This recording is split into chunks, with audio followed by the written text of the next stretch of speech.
Okay, guys, I'm going live about 5 minutes early because I got to get up to the dais. Anybody wants to sign in and speak or sign up to speak needs to fill out a form. The library will be closing. And let's make sure I've got everybody at the table as well as our speaking public comment section set up.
I bet it's still fun. But that is one of the adorable. So I'm glad it's not my size or I'd probably borrow it. They think that it's from like an old dance costume, and I think that might work. So you could just go do some of that. Go look at the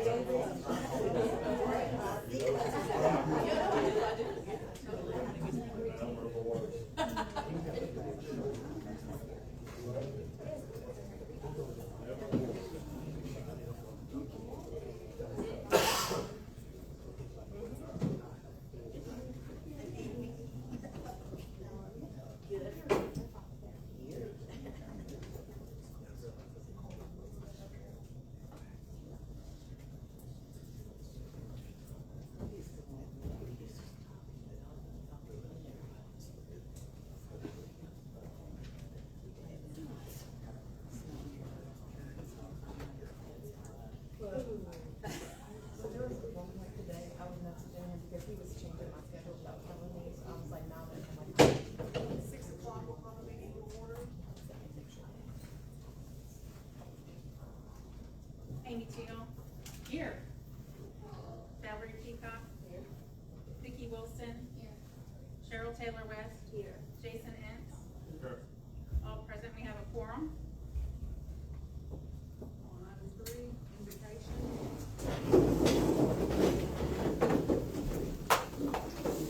God of love, we trust in you with all our hearts and lean not on our own understanding. We acknowledge you in our ways and in all our meetings so that you will direct our paths. Father, we do not rely on ourselves for effective results, for we are only humans and often make mistakes. It is you who knows all things, so Father, we have your divine way in this meeting.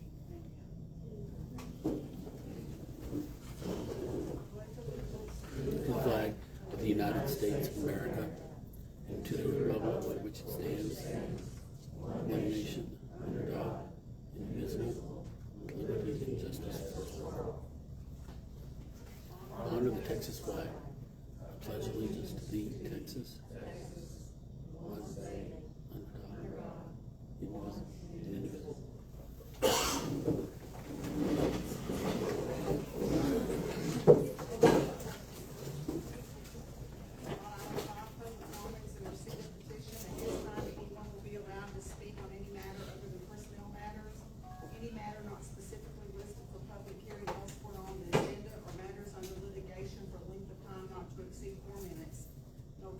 Board discussion or action may take place on a matter until such matter has been placed on an agenda and placed in accordance with Texas Government Code Section 551042. Do we have any public comments? On item 6, delivery. I'd like to You have, go to the podium. Go to the podium. Please, sir. State your name. Nickel with Key Face Hardware, and I'd like to address the mayor and council about agenda item number 9 concerning outdoor sales and storage in B3 zoning. We've been in business for over 40 years. We've got 19 stores in Central Texas. Every one of our stores sells products outside as part of who we are and what we do. I feel like we provide a service, products to the people who are living, and not being able to provide those products would be detrimental to our store. We provide sales tax dollars, personal property taxes. We're here when the weather gets bad.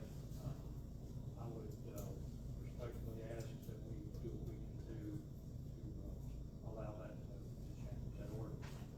Thank you.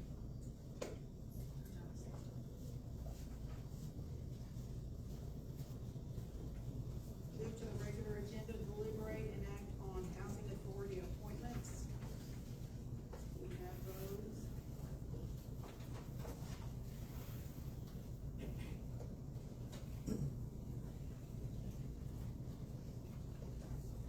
Stacy, would you like to take the podium, please?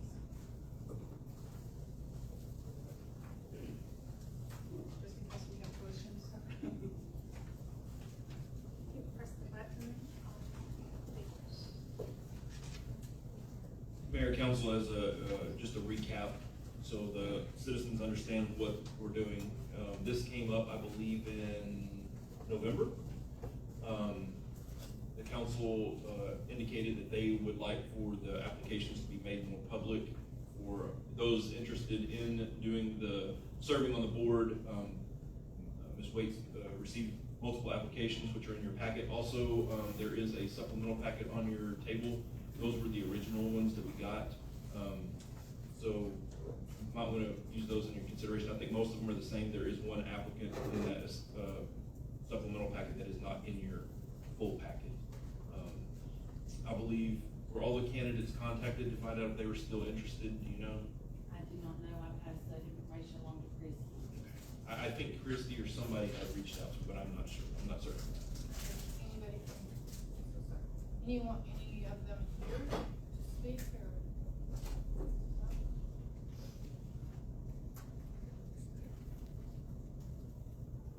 So y'all had time to review, and do you have a recommendation?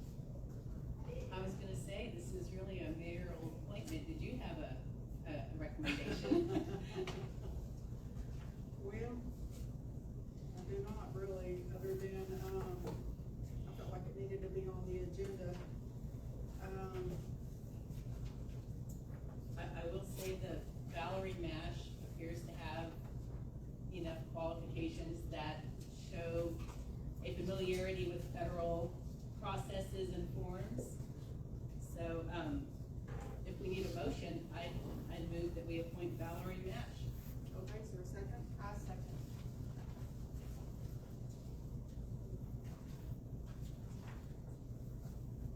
We have a motion by Amy Till, seconded by Vicki Wilson. Valerie Peacock, This was a formal position of the mayor. Typically, what happens is it's an appointment confirmed by the council. Christie, you have to tell. oh, I'm sorry. Amy Till, Yes. Vicki Wilson, Yes. Valerie Peacock, Yes. Cheryl Taylor West, Can I pause just a moment? Just briefly looking over my notes.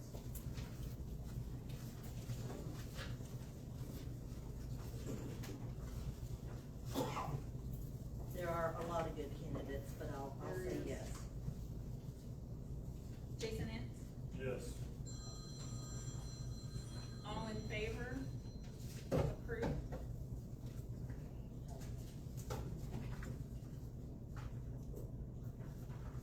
Line item 7 is, we're striking that from the agenda and gonna bring it back at a later date. Thank you, Stacy. We're gonna move line item 12 up, discussion on wastewater treatment plan, funding options. That's line item- Council, obviously, we've been talking about this for some time, about the wastewater plant. We initially talked before, and it was roughly 2.5 million. It went up to, the plant went up to 3.3 million. There's also a supplemental packet on your desk. We finally got the opinion of probable cost back from the engineer. Those are really high numbers, but the opinion of probable cost for the entire project is $6.1 million. So we had asked Government Capital to kind of give us some rundown numbers on what that would look like. The intent has always been for the, when it was 2.5 and 3.3 million, for the city to put $1 million down on it and then either do a revenue or some other way to pay for it. At 6.1 million, that becomes a challenge. So I invited Deanne Carson from Government Capital to come down to kind of just go over kind of what the options might be for financing and what that might look like. And she has some pretty good information about rate study and some things like that. So with that being said, I'll turn it over to Ms. Carson. My name's Deanne Carson. Yeah, let me push that button. And normally I'm here to give y'all money from the conduit, but not tonight. But soon we'll have another for y'all. But I'd seen y'all's agenda yesterday, and I called Billy and asked if I could be of assistance to y'all. I know a lot of y'all have never done a bond issue, so I wanted to keep this brief, but just kind of give you an overview of how you can do it, what it'll cost, and that kind of thing.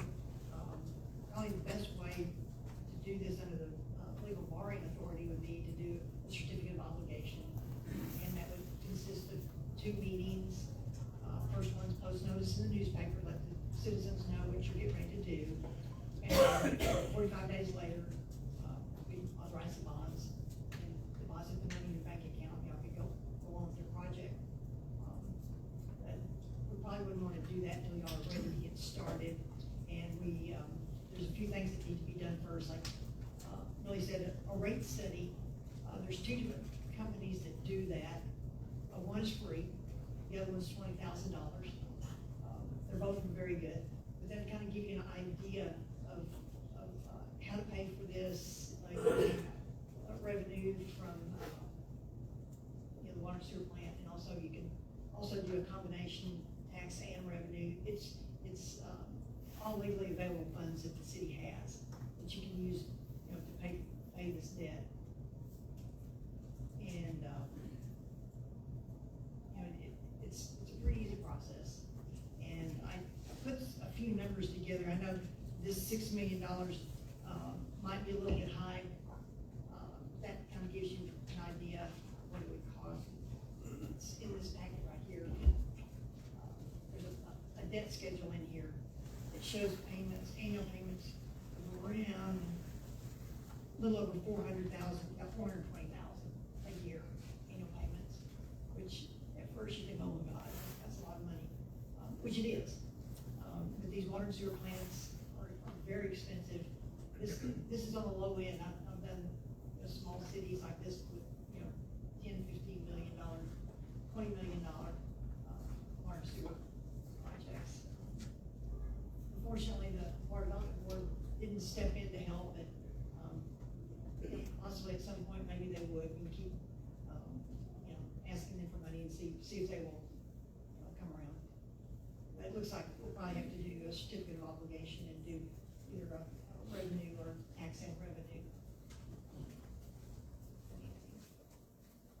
At this point, y'all have any questions? So when you say tax and revenues, can you explain that a little more for everybody, please? Yes, it'd be part of your property taxes. You could, adjust your taxes a little bit, a couple cents to that, to, make every payment. And also, on your revenues from your water and sewer, you might have to go up on your water and sewer a little bit. Some numbers, and I think really too, a slight increase could pay for this. It's a little more slice, but as more customers come into the city, I know y'all are getting ready to do some big projects, and look like on your, it was on the TML website, it showed that there's a big medicine center maybe coming in to the city or in this area, and that's gonna bring a lot of people. There's a lot of I've seen all over Texas where these big data centers are coming in and building huge facilities, and there can be 2,000 or 3,000 people that come with that. We're building these centers. It takes years to build them, and they bring an influx of people into your community that help pay for all this stuff. They have to use water and sewer as well. So it's we'll just have to figure out the best way for y'all to do this. And that's part of our job, is to get you the best rate. We looked at doing a 25-year financing, just as an example, for this $6 million, which I don't think it's gonna be quite this much, but it could be. We're looking at a rate on a 25-year deal of 4.66 at this point, which is really a good rate. I was real surprised if they came in that low. That would be a we call it public sale, be a big deal, a real big deal. That gets you a really good rate. It's sold on the New York Stock Exchange today when it's, there's Whitney out there in New York and people buying all your bonds. And that's the best way to do a big financing like this, because you get the best rate and it saves you the most money. We want to do what's best for you. The cheapest way to do it. Any question? Vicki, Councilmember Wilson, just to answer your question, and Dan, I'm not a bond lawyer and I'm not a financial advisor, but I've sat through a lot of talks by bond lawyers and financial advisors. I think what Dan's referring to is one of the options, and please, I want you to jump in if I say something wrong, but one of the options the city has are certificates of obligation, which are supported by tax revenue, so the property tax supports it.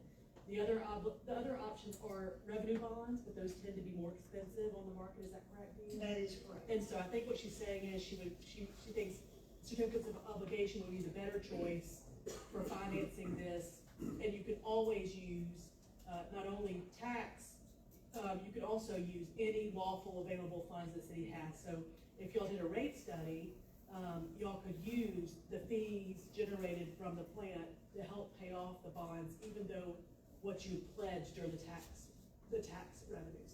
Is that correct? That's correct. We do it as a combination tax and revenues, and you can, like I said, it's all lawfully available funds, so we do a lot of talking and number crunching to see what's the best way to do it. So we know that the 6.1 is obviously a very high number because he has 4.5 million in there for the package plant. We already know it's 3.3. So that's 1 point whatever million taken off the cost right there. I'm actually gonna have a meeting with the engineer sometime soon so we can go over that face to face, because I told him this is unrealistic, frankly, and we've kind of been holding our hat around the $3.5 million, and I had it figured out. I knew how we were gonna pay for it, and I knew how we could get there. right now with the revenue, with the expenditure of $4.5 to $5 million, we're gonna have to talk seriously about how the council wants to proceed with this. Because we tried to go out with the Clean Water and Texas Water Development Board. We tried to get this, I mean, and it blows me away that we weren't even in consideration for that, because they love shovel-ready jobs. This is engineered, this is ready to go, this is ready to be put out for bid. We have to figure out how to pay for it first. So, again, this is putting this back on y'all's radar, because we're ready to move, we're ready to put it out for bid, we're ready to do this, but we have to determine as a council what we're gonna do. You have options, you could do, your engineer will tell you, it will prioritize it, you could do what you need to do first. If it's $3 million, do that first, and as time goes on, maybe a couple of years, do a second one. But that is more expensive for the city, mainly because the costs go up so much on these big projects. And then every time we do a bond issue for y'all, there's more fees involved. These fees they're high. You got a lot of legal expenses, and there's just a lot involved. And this number for the $6 million has this payment has all the fees that would be involved with this amount of money is rolled into it. If there's any way you could do it as one issue, that would be the most economical way to do it, but it may not be. They'll do it that way. You may have to split it up, because it takes years to get these projects done, so you can do a couple of years, let's prioritize it, what's got to be done, and then do another tranche in a year or two. If I may, I'm not well schooled on the data centers, but I have been reading, and they're very controversial right now.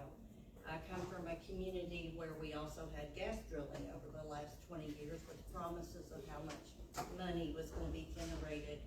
The long range effect is not always what's promised in the beginning, so I want everyone to be aware of that. The other side of that is we have to have water and sewer.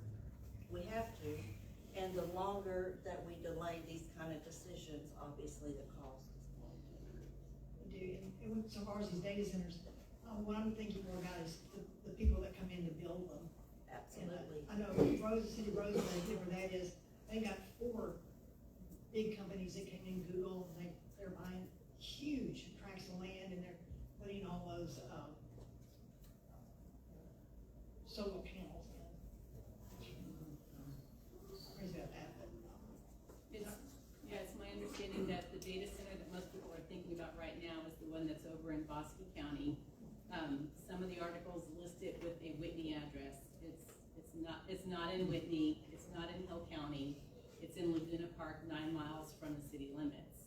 It's already under construction. So that's not really, that part's not really a Whitney water issue, but we do have a significant issue with our wastewater treatment plant.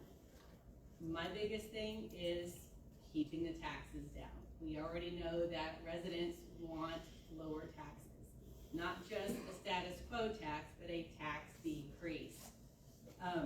We moved on getting an Attorney General's opinion for donations on how we can do that. That was September 16th. It's like 180 business days, and hopefully we should be hearing a response on that very soon. So whatever path ends up happening down the road, I'm hoping that we can at least accept some donations from anybody that wants to help the City of Whitney with a wastewater treatment plant. That being said, I am not a fan of CO bonds. If we had a wastewater treatment plant, if the whole plant fell into the lake or something and it was a serious emergency, that's really what CO bonds were designed to handle, was emergency situations. At this point, I would prefer to see us do a budget study, talking to the engineers, do a budget study, review what's going to happen in August and what kind of rates we would be looking at, and then the deadline to actually order a bond is in mid-August. So I would prefer that if council decides to move forward with this, using a bond option, that we put it on the ballot for a vote. If we do it as a CO bond, I'm gonna push for a petition to push it to a ballot anyway. So I prefer to just plan on an actual election. And I understand that that's a delay and it costs money. Everhowever, I'm a big fan of putting it for the people. So that's where I stand right now. So just, so everybody kind of understands, the TCQ revamped our permit right, so that put us in a huge delay with being able to move forward, right? In that time, the plant went up $1 million. Yep. So, just want to keep that on y'all's radar that, and I don't know how the tariff thing's gonna affect it, because I don't know, I think this is all built here in America and on-site type deal, but just, hey man, you never know what the economy is gonna look like and the economic situation of all that, so I just want to keep you guys encouraged that the quicker we act on this, the better we are. So again, this is getting it back on your radar. You really need to get that think cap on and figure out how you want to do this, because again, at the 3.3, putting $1 million down, if we had a $20 surcharge, you know, we were going to more than pay for it and, you know, have some infrastructure upgrades. But at $5 million, that puts us in a pinch. There's just absolutely no way we can do that much revenue. Again, council really needs to start exploring options and thinking about this to determine this, because we've already told the TCEQ we're going to do it. The plans and the permits and the design has been accepted by the TCEQ. As we discussed before, this was supposed to happen in 2013, if I recall the date correctly. So, you know, we're 13 years behind the Powerball, behind the 8 ball. So just keep that in mind. Do we have any deadlines that we'll get by before we don't? I think we had 4 years, 3 years. We had 3 years from the time we submitted the plans to get this done. So that's kind of where we're at. Probably around a year. I need to check with bond counsel, because when you do it, I know when you do a CO and you get it petitioned, you have to wait 3 years before you can do another financing, unless you do an election. Now, if you do an election and it fails, which they often do, or rarely ever do an election for a city. If it fails, you may have to wait 3 years again, I'm not sure. I need to check with bond counsel on that way, on the election. If an election fails, I can finance it. We did have one petition in City of Whitney. We just did a straight revenue bond, because they needed they had to do it. They didn't have a choice. It cost them $1 million more than it should have. Council, this is not an action item tonight. Right. This is strictly discussion. And so the public understands where we're at, that we haven't forgot about the project. We legitimately need to figure out a way to pay for it. So that's where we're at. The sooner we hear from the Attorney General gives us the direction to go. Any word on that? And unfortunately, we're at the mercy of them. We have no idea. I would really like to propose that we schedule a very publicly announced workshop specifically on the wastewater treatment plant and options. And that way it's more of a town hall type of thing rather than really formal, where people don't feel like they can jump up and just ask questions. And then put information like this on the website somewhere where people can review information, review what TCEQ has said, link people to where the TCEQ lists all the problems that we've had over the last couple of decades. And I mean, I'm a big opponent of bonds, and even I know that if we put this on the ballot and it's a serious issue that even the residents are willing to take a hit for, then let them do that. And yeah, these are the kinds of things that are really hard to kill in a bond election. So, but information is key. Absolutely. One point I wanted to make, I'm not recalling the name of the town. Billy, you may remember, I'm involved with an emergency action group, and this town, was it Marvin? In South Texas, that completely had their entire water system shut off. Was it Marvin? Marvin.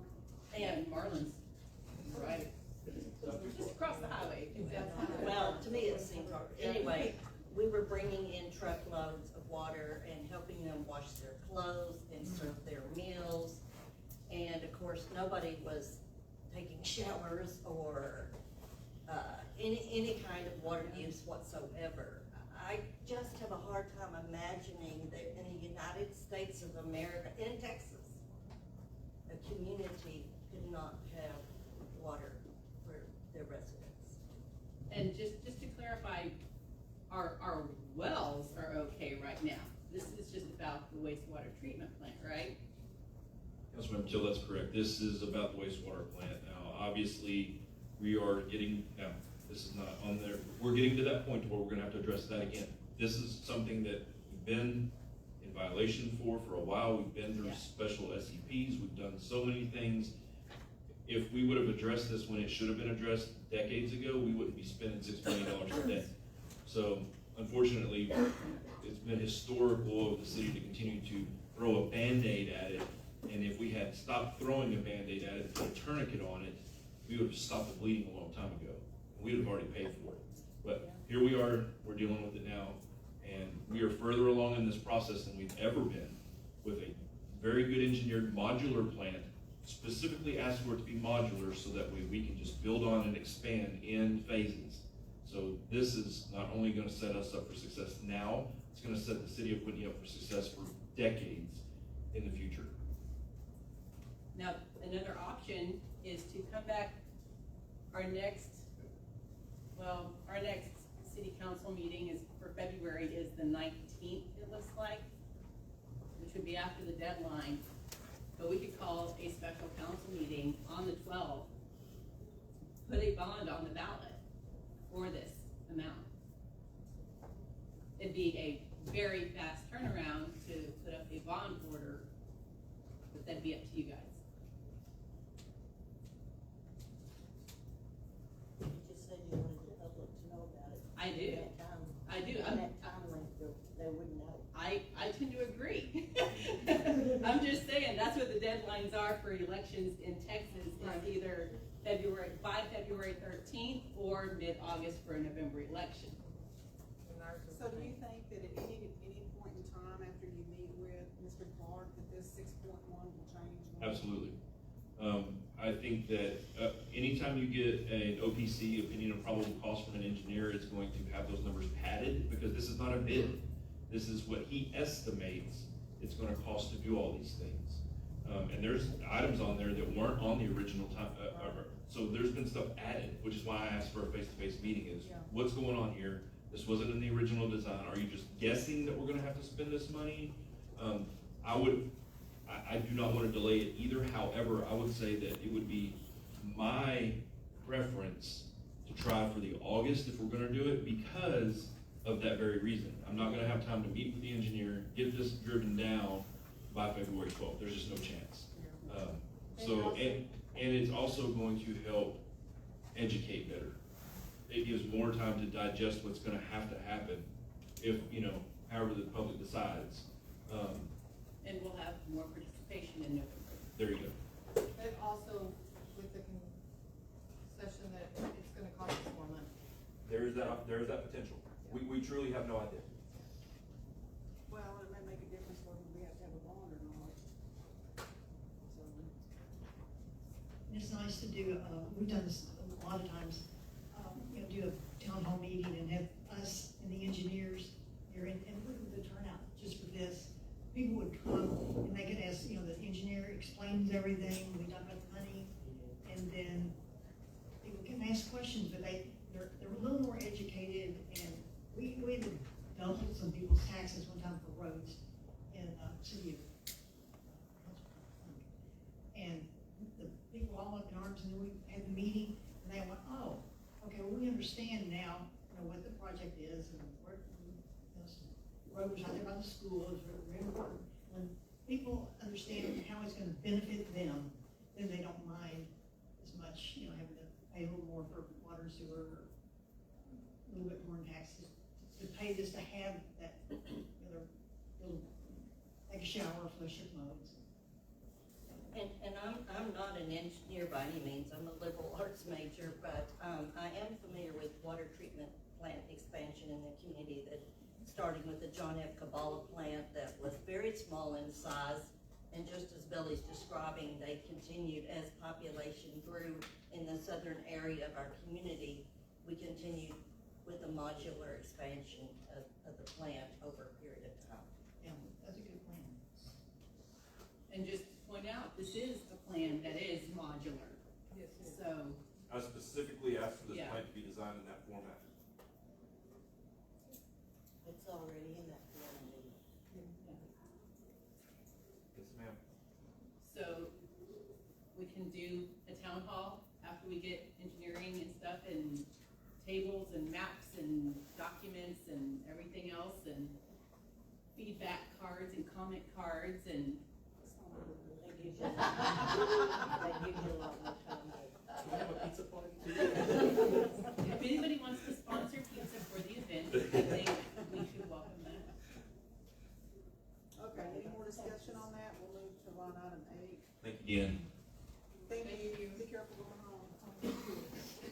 Line item 8, deliberate and act on a facility use agreement renewal between the City of Whitney and the Whitney Wildcat Football League. So.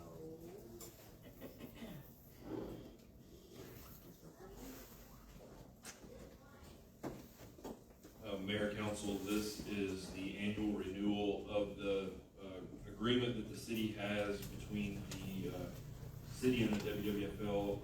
The WWFL, excuse me, that is a mouthful. Yeah. Did not want to make any changes to the agreement, so the agreement, the only thing that changed was the date range. This agreement expires on the 31st of this month. Okay, I do understand that we do have another youth group that has been established, and wanna make sure that in conjunction, they would be able to use the fields, because that's something I think that we should be able to work out. It's all for the kids, correct? And if it's all for the kids, then it should all be able to be work-outable, correct? Yes. Do we have So- anybody here from both sides? Yes. I would love to hear. Okay, I want to say this real Yes. quick. This agreement does give priority use to WWFL, so that's something that I just wanted to We point would out. have to make some adjustments, yes. If that's the case. I think that might be something that the Parks Board might be able to bring back and They can deal with the kind of give details. us not necessarily them deal with it, but there you go, recommendation and a solution behind it, because to be honest with you, anything that's rec, that park needs to be for all kids, including the dad and the mom who wants to go out there and play ball. So, if we're gonna have a Parks Board, I think they ought to have their hands in on this decision too. And I think that we'll have to listen to them, let them have a meeting and try to get a solution for us or whatever, or recommendation of what we should do before we make an action on that part, as far as the other. Just like Billy said, this is a different deal, this is just not them. But we don't need to leave no kids behind with this rec model. Exactly, I agree. So, that's my opinion, the way I would handle the other. That wouldn't require us tabling this though, would it? No, cause this is about WWFL, right? Yes, it would. Yeah, the agreement gives them first priority right to use the facilities. Go ahead. And so, if I'm understanding what y'all are wanting to consider, wanting the park board to consider, I would not vote on this item tonight, because, the usage is important, and maintenance will be affecting the usage. I think we got some park members in here, don't We we? do, and that was the other thing is, That's only fair, if we're gonna have them, don't y'all feel like that we should use you, right? It ought to be equal for Right. everybody to use. right. Right. Yes. So my thing on the, because y'all's league, when is the league starting? It's registration is open in both groups right now. Both of them are ending in about mid-February. Ma'am, And, could you come up Sorry. here to the? Sorry. Just state your name. Okay. Thank you. Hit the button. My name's Andy Poe. I'm the treasurer for WWFL. Right now, registration is open for both groups. We have, I think theirs is closing on February 8th. Ours closes on February 12th. We put in for opening day to be the end of February. Practices will start in March, and so will games shortly after. Basically, the conflict is going to be that March, April, May, June area, just because teams and games have to get everybody in and travel time and everything else. So the only concern that I have about everything else is we do have some people who are making large donations to help improve the facilities, like we've done with the bathrooms, and we brought in like an electrical pole, we fixed lights. We have a lot of people who have been helping us do large renovations that would normally have cost the city financially, but we have been able to get, as a nonprofit, get some things worked up so that we can make those improvements without having to incur any cost to any taxpayers or anything. So working with and making a schedule, all of that seems very doable. And it is for the kids. We are all here for the kids. That's the purpose of everything. My hope would be that all adults would be able to come together and have this time to sit down and start that communication, make something that works for everybody. And, but you know, the concern is the field is getting fields. The whole facility is getting improved upon. Dirt, redoing like some bathrooms. We have, you know, people who have come in and vandalized those bathrooms, and we've been able to come in and fix it. Just all of those things. And if we table it for today to kind of wait to see how everything goes, then it'll delay some of these improvements that would benefit both groups, all the kids. So that would be my bigger concern, is just we are about to come in and start the renovations and get everything ready for the season, and delaying it just may cause some delays for everybody as the season is starting. Ms. Coe, the WWFL, they're the ones that have been out there and just the work that's been happening on Frankie Rose, that's the WWFL. We've worked with them. We actually, it's another group that we worked with.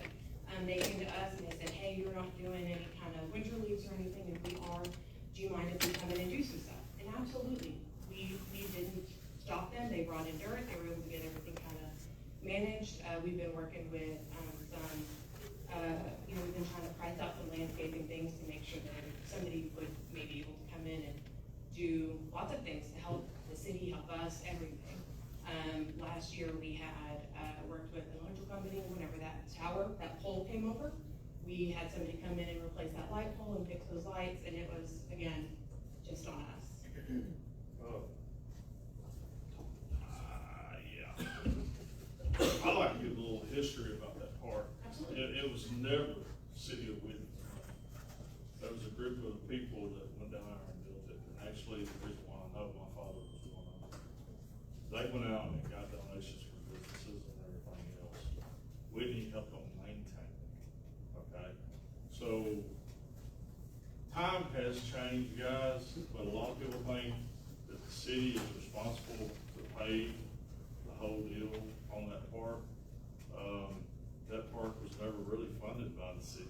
It was funded by people like us out in the public.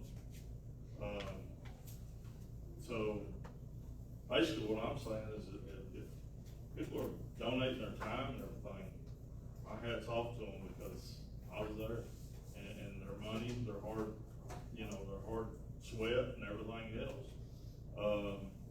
But just to let the taxpayers know, originally, the city never paid a dime in there, not one. There's electrical companies that were volunteering, just like you said, you had a gentleman that came out and helped set a pole. The only thing the city's responsibility was back in those days, even whenever I was involved, was maybe help mow outside the fields, maintain water, electricity costs. But as far as upkeep, over the years, the city has really taken on more than what they used to do. Do I think that we need to? I mean, I want to take pride and give everything I can for the kids. Don't think I'm against the city that's not doing that. But I'm just educating y'all. I know there's a few of y'all that do know the history of it. But it's all volunteers, the reason why that park's there. We've got about, I would say we probably did about $15,000 worth of improvements between getting equipment to come out, getting people to come out, people to time off their jobs, and they came out and did nothing but for days on end. We spent time over our Christmas break where we were just moving dirt, moving everything around, you know, writing stickers, finding out where stuff was. It's been very involved, and when we stepped into it last year, there were things that needed improvements, and they just needed upgrades, because it was just time. That may explain why there's been several times that I've driven by at night and the lights are on, but I can't see any activity going on out there, so maybe there's some. There's been a couple of people who have asked us to, like, hey, can you turn on the lights, because we're gonna do pitching lessons. And so then they'll do pitching lessons, and then we'll come back afterwards and turn it off once they're finished. We're not monopolizing the park. It's not like we're kicking anybody off or anything like that. It's just we want to make sure that we have sponsors who want us to do certain upgrades and make certain improvements. And part of the agreements that they have with us is, you know, if we're going to sponsor all the dirt that comes in, we need to make sure that, you know, it's, you know, you can have this out and put it up. So it is very involved, and before we get it started, because we're about to start heading out there this week for everybody, and we just want to know that those people who are donating their time for us, for the kids, for the city, for everything, it's just, we want to make sure that it's respected. Cheryl, to answer, if we go a little bit further, what you were asking her too, and I can kind of answer her out on this. A lot of times with the lights on at night and everything, it's people like me that have to leave out. We're spending our time after we work 8, 10, 12 hours, whatever it is during the day for our families. Then we're turning around and donating our time to get these fields ready for opening day or whatever we need to for us practice. So to answer your question, yes, lights were on, and my son's in this room, and he probably remembers nights that I never came home till dang near daylight. I mean, 2, 3 o'clock in the morning. He had to get it done for these kids. We were down there, the lights were on to get it done. So to answer your question, that's probably a lot what they're doing. And I think, and this could be pure assumption, but it's a similar thing like at Baker Fields, where we have the agreement with the school. There's a couple of lights at the concession that they like to leave on, because like when the police drive by, they like to, it just kind of deters some things. We know that there's been like vandals where like the bathroom was destroyed, and we would have to go back in there and fix it. You know, the city will come back in and lock up behind us, depending on when it is. And that's, you know, when you're putting in so much time, effort, donations, money, sponsor, everything, you just want to make sure that when you leave on a Tuesday night, when you come back on a Wednesday evening, everything is still, you know, in order. And we would hate, I mean, there was one year, I think the bathrooms got vandalized 2 or 3 times. And so it's just, it's a concern that everybody has, and it's a concern that they should have. And so it's just, as the improvements continue, we just want to make sure that it benefits, again, for the city and the kids, because that's what we're here for. So, can we possibly, I'm sorry. I was just gonna say, by way of delay versus checking with the Parks Board to see what can be worked out, the Parks Board meeting is January 27th. That's a Tuesday. In order for the city to meet again, we would have to have 3 business days to notice the meeting, which means the 28th is the day of noticing, which doesn't count as part of the 3. So it'd be 29th, 30th, February 2nd, which means February 3rd would be the soonest that the city could meet to review whatever the Parks Board worked out between the 2 groups to bring back or change anything in this contract.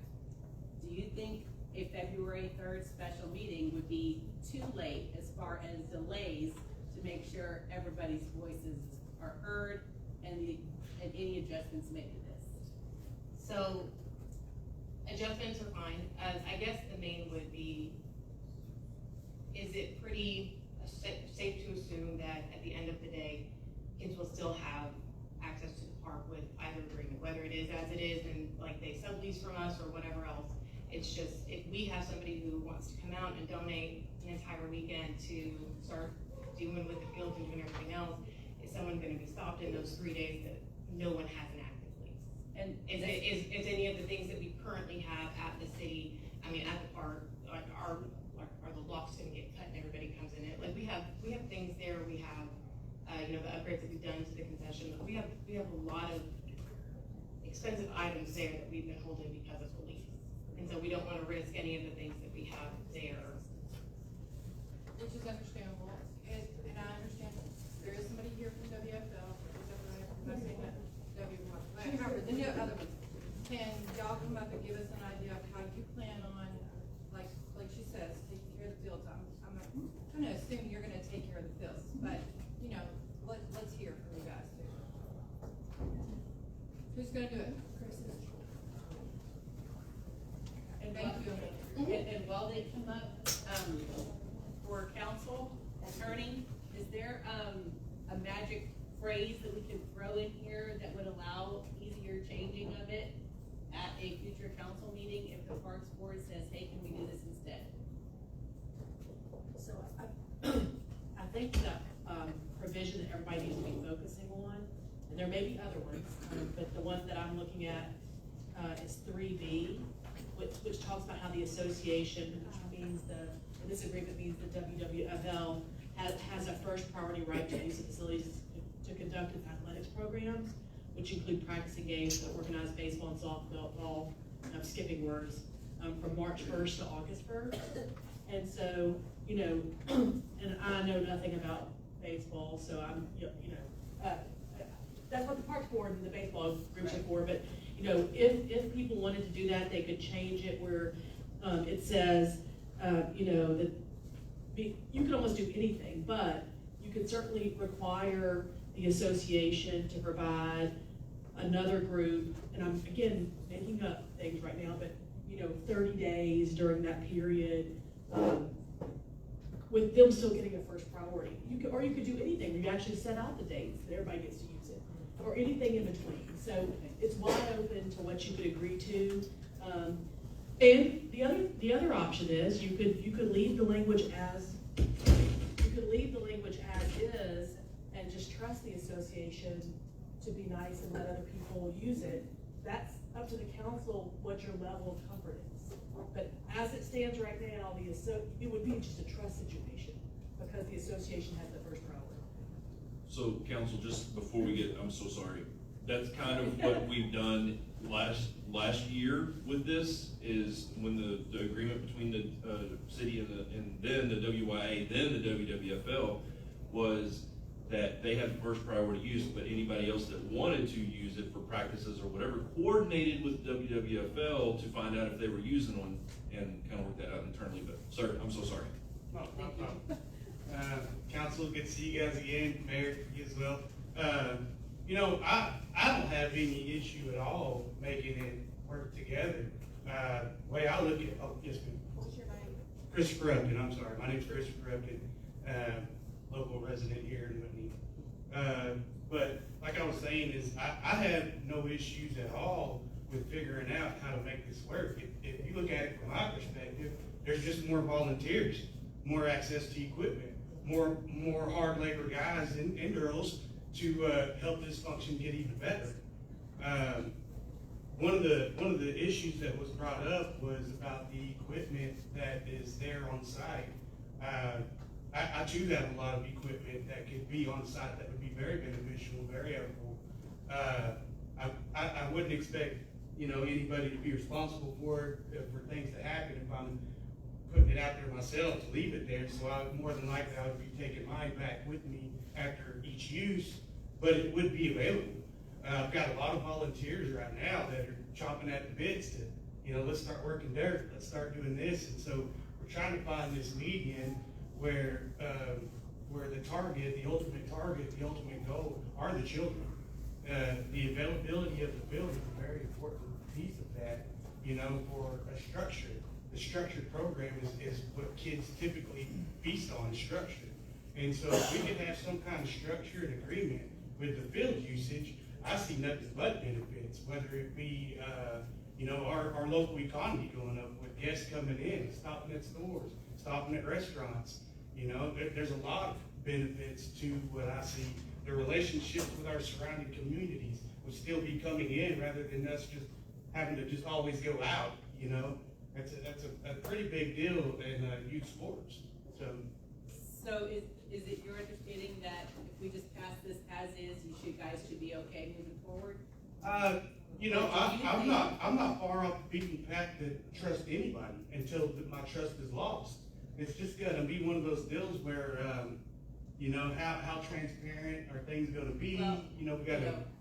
City government moves really, really slow, but as far as actions tonight, it's either we pass this and it's on a trust issue and you guys are gonna have to work it out and pinky swear and everything else, or we don't pass this, we table it, it goes to the Parks Board, you guys can hash out some stuff there, and then we would have to call in a special meeting probably just to get everybody up and going. Correct, and you said that would be around the February date, correct? I just want to point out, the agenda for the Parks Board meeting has already been posted, Right. so Right. they would have to meet again to take any action on this.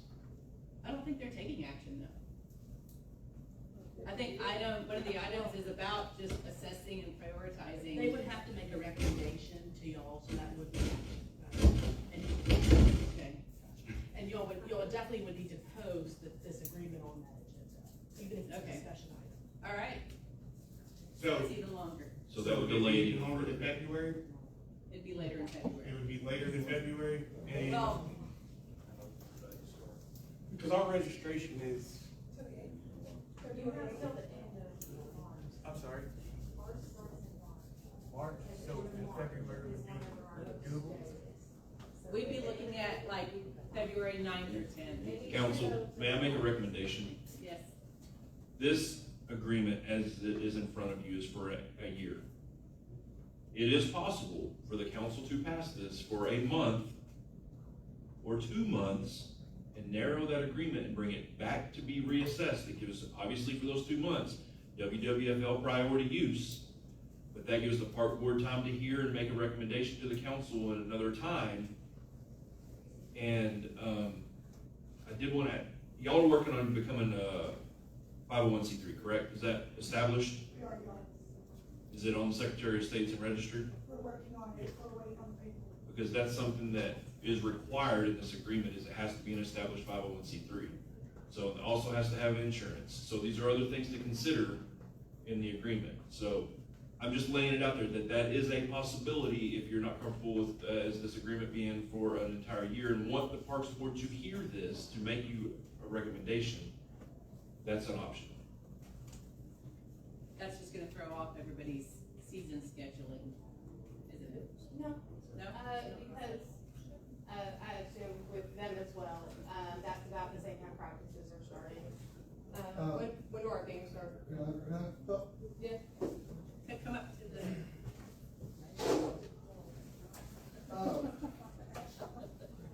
No, and this would affect both. Kevin, I'm the president of WWFL. Not speaking for them, but registration closes at 8 for y'all, right? So y'all have to submit how many teams y'all have and all that stuff. Ours is the 12th. We have to let our league know that how many teams we're gonna have. At that point, we also have to tell them these are the days we can host. So on the day the registration closed, we had to submit everything, and then they're going to give us our schedule. So there's not anything like after the 12th, and then y'all meet later in the 12th. It's not we have to know exactly what's going on. A little bit about our scheduling last year is we had practices, because there's only 5 fields. You can only do two practices on each field before it gets too late for the little ones and the big ones. So we had practice Monday through Friday, every day of the week, from the time it started to the time it ended. Once scheduling, the schedule starts when we play games, we are now playing anywhere from 2 to 3 home games on that field, and then sprinkling in practice on the open field after that, from the time the season starts to the time it ends. We have changed leagues. We are now with Cleveland, but we are still going to host just as many home games as we have. So our schedule did not change anything. We went from one league to a different league, and all we're doing is driving to Cleveland for our away games. Rio's still playing here, Cleveland's still playing here, Grandview's still playing here. So our games, our schedule will be the exact same. So I just wanted to point out that there will be home games with WWFL here on our fields supporting the local economy. I just want to make that point. Yes. And as far as numbers go, right now we're making a team on every one. I can't speak for them, I don't know what the numbers are. We pretty much did 15 teams last year. We're going to do plus developmental. We're looking, instead of like making 2 teams in certain age groups, we're gonna make one big team. Because the cutoff is 15, and then we have to get to 19 before we go to 2 teams. So with there now being 2 leagues in this town, we get to 15, if we don't get to 19, we're going to have to release kids and they won't get to play because there's 2 leagues. So as of right now, our numbers are the exact same as they were last year today. We have a little bit over 75 kids signed up, and that's where we were sitting last year. We are short on 14U, which has always been a fun, that's just fun to feel. That just takes a group of kids to decide that they want to come to play together, 14, because they're going to high school. So that's one that every other year, every couple of years, they might not make. But as far as 12U and down, our numbers are exactly where they're at. So I expect the field usage to be the exact same as last year. We had weekends. We didn't do anything on weekends, so that is free. But my concern is with the agreement, we share the fields, we would love to share the fields. It's going to be hard if I'm making 12 teams and they make 6 teams or 12 teams. How are we going to fit this many kids and work back and forth on who gets the fields on what day? Either way, there's a team that won't get to practice, and that's the only concern. So, or if we have 3 home games 3 days a week and it's their practice days, what are we supposed to do then? So, Has Select took a lot of teams away from Whitney? well, in this small town, there is 2 big select organizations. You have Takeover and then this Disciples Baseball that started this year. Because your numbers are low. They've always been low.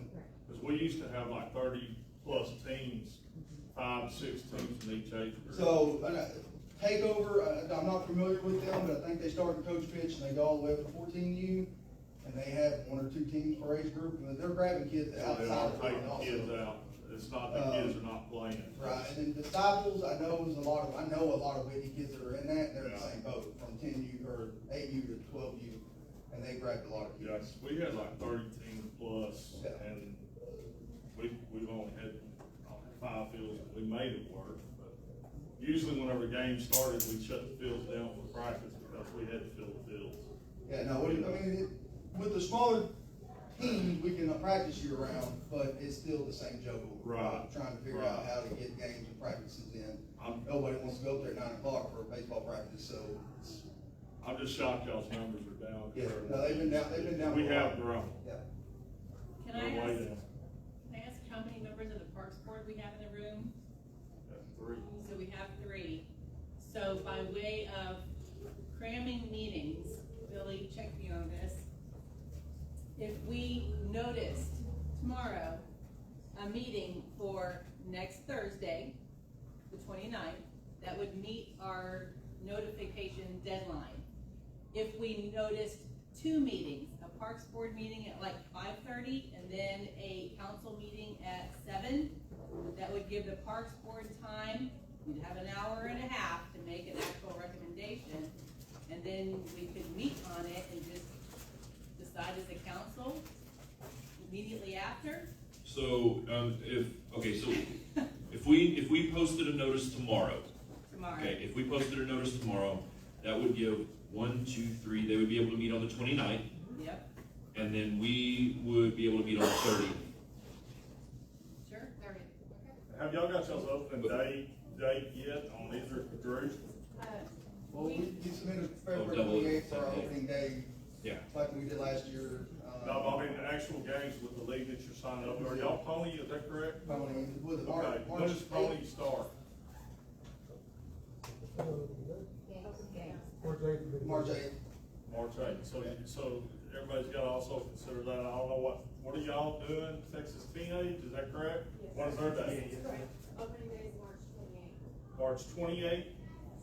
Okay, you also got to look at that these teams have to have a place so they can have time to practice. You don't want to cram the date down to their opening days. And right.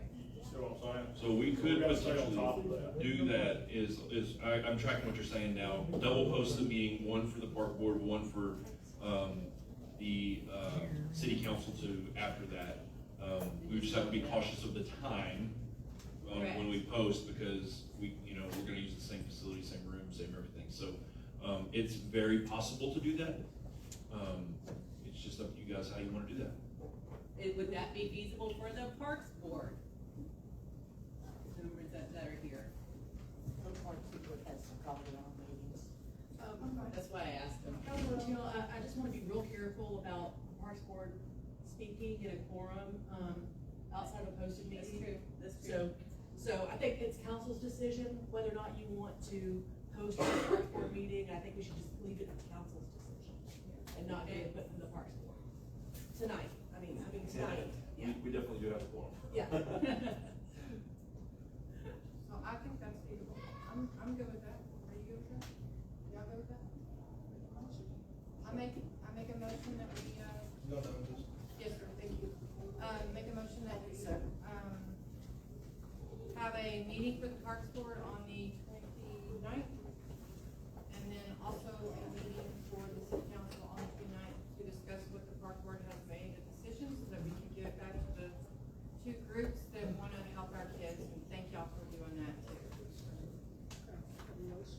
I have another question. Do we need to put this in writing, or can the parents get along in just the verbals and make? Okay. Okay, I made a motion. I'll second.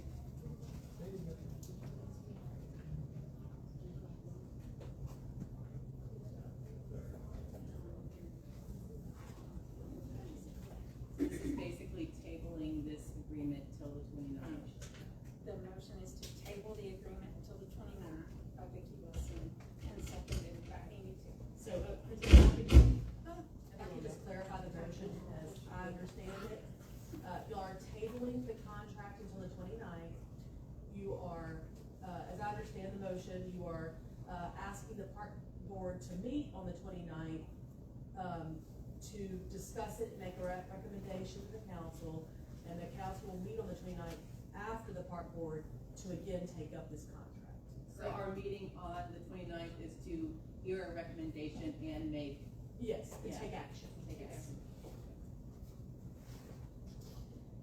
I apologize that all of this seems so very, very complicated, but to the parents out here, I have a grandson that lives and breathes baseball. If he could quit 8th grade and just play baseball, he would. So he's on, what do y'all call it, the special? Select team. Select team. Thank you. Motion and a second. Sorry, we have a motion and a second. Amy Teal, Yes.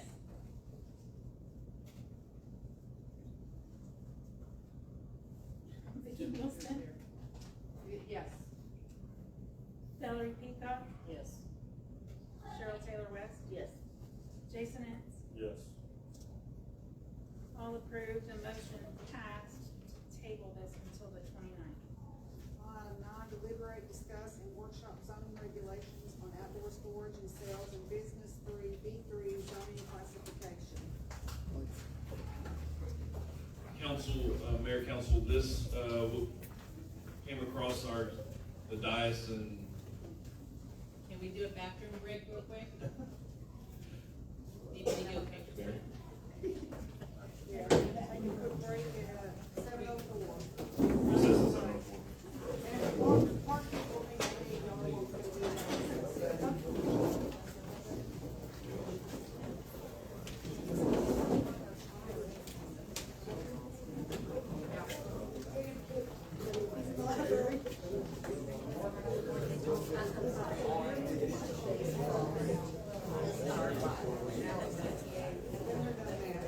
Hey, how are you? Good, how are you? CJ, good to see you.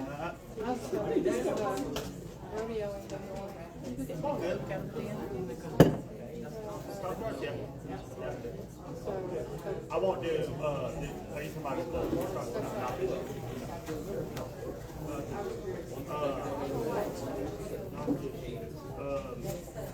maybe.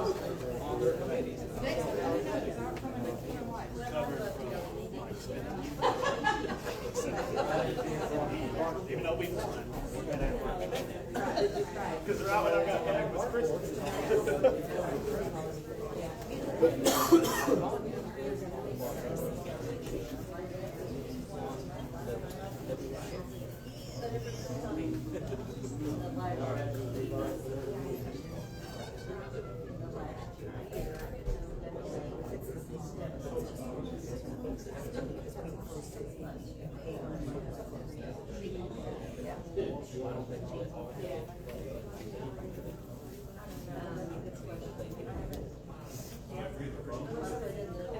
Okay. Did you get my card?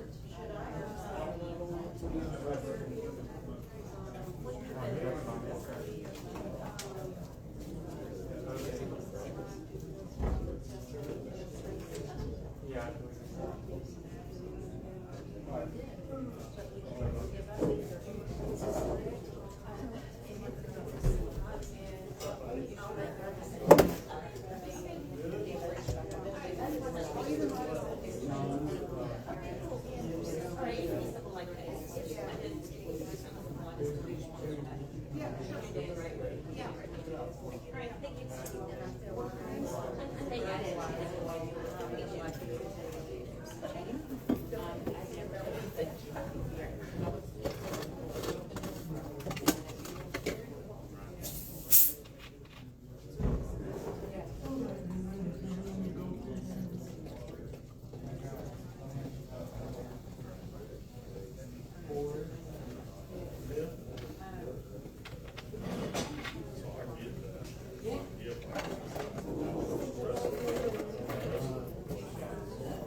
Let me give you my card right before we leave.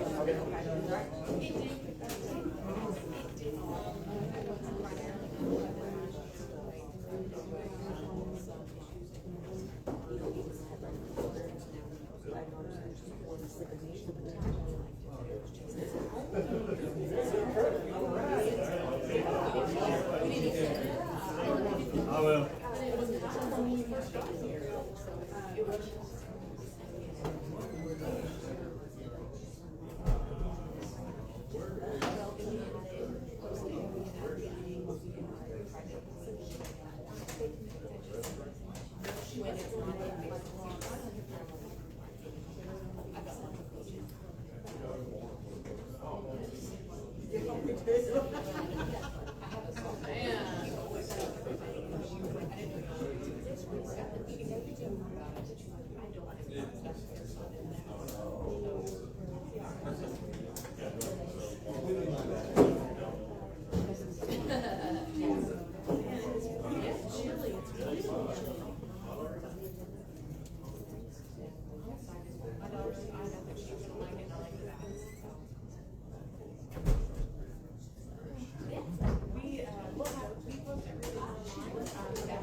There's one.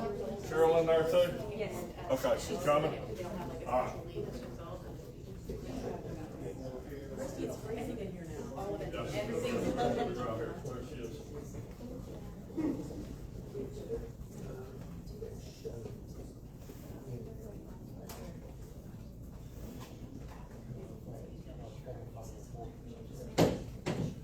Come back at 7:10.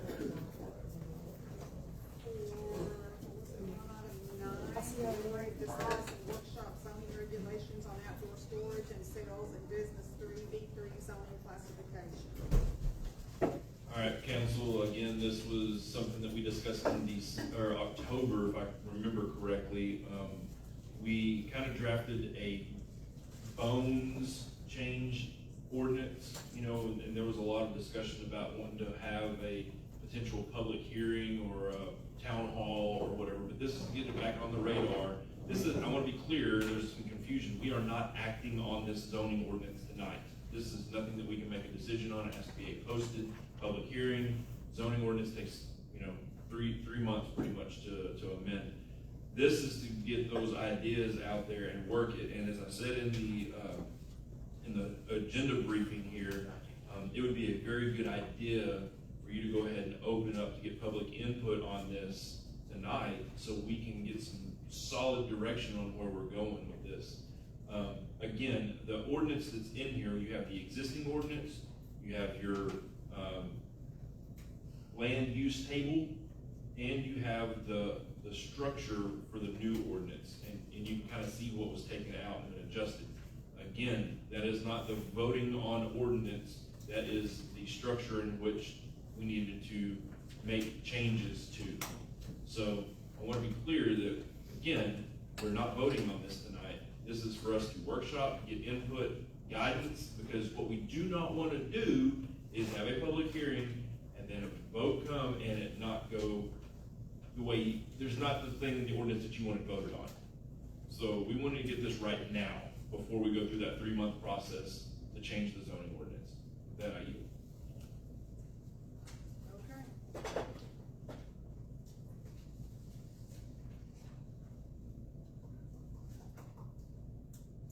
I need y'all to speak. I'm in favor of loosening this up as much as possible to allow businesses to use their property as much as they see fit. At this point, I would love to hear from anybody who's in the downtown, if you want to give a little bit more specifics on what you would like to see as far as an ordinance. I mean, the more details, the better. You've kind of seen what we have to go through as a city when it comes to what every single word says in these ordinances.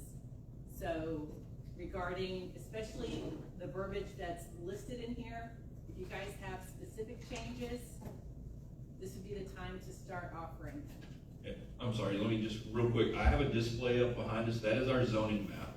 I want to make sure that everybody on camera, if you can't see that, the zoning map is on our website that you can see. The district that we are talking about making these changes in are what you see in the baby blue there. So I'm going to get up real quick and I'm going to kind of just show you, but this affects a B3 zoning. That's what we're talking about tonight. There was also confusion about this affecting all businesses. This is specifically about the B3 zoning. So with that, I'm going to step away and I'll kind of outline where the B3 zone is. Address on the B3. All of this is B3. All this baby blue. So this is Cleveland, Polk, San Marcos, to Lincoln. So the central business district. And then this was amended at a later time to encompass all of this as a B3. So you're saying Brazos, Washington. So here, for point of reference, this is City Hall.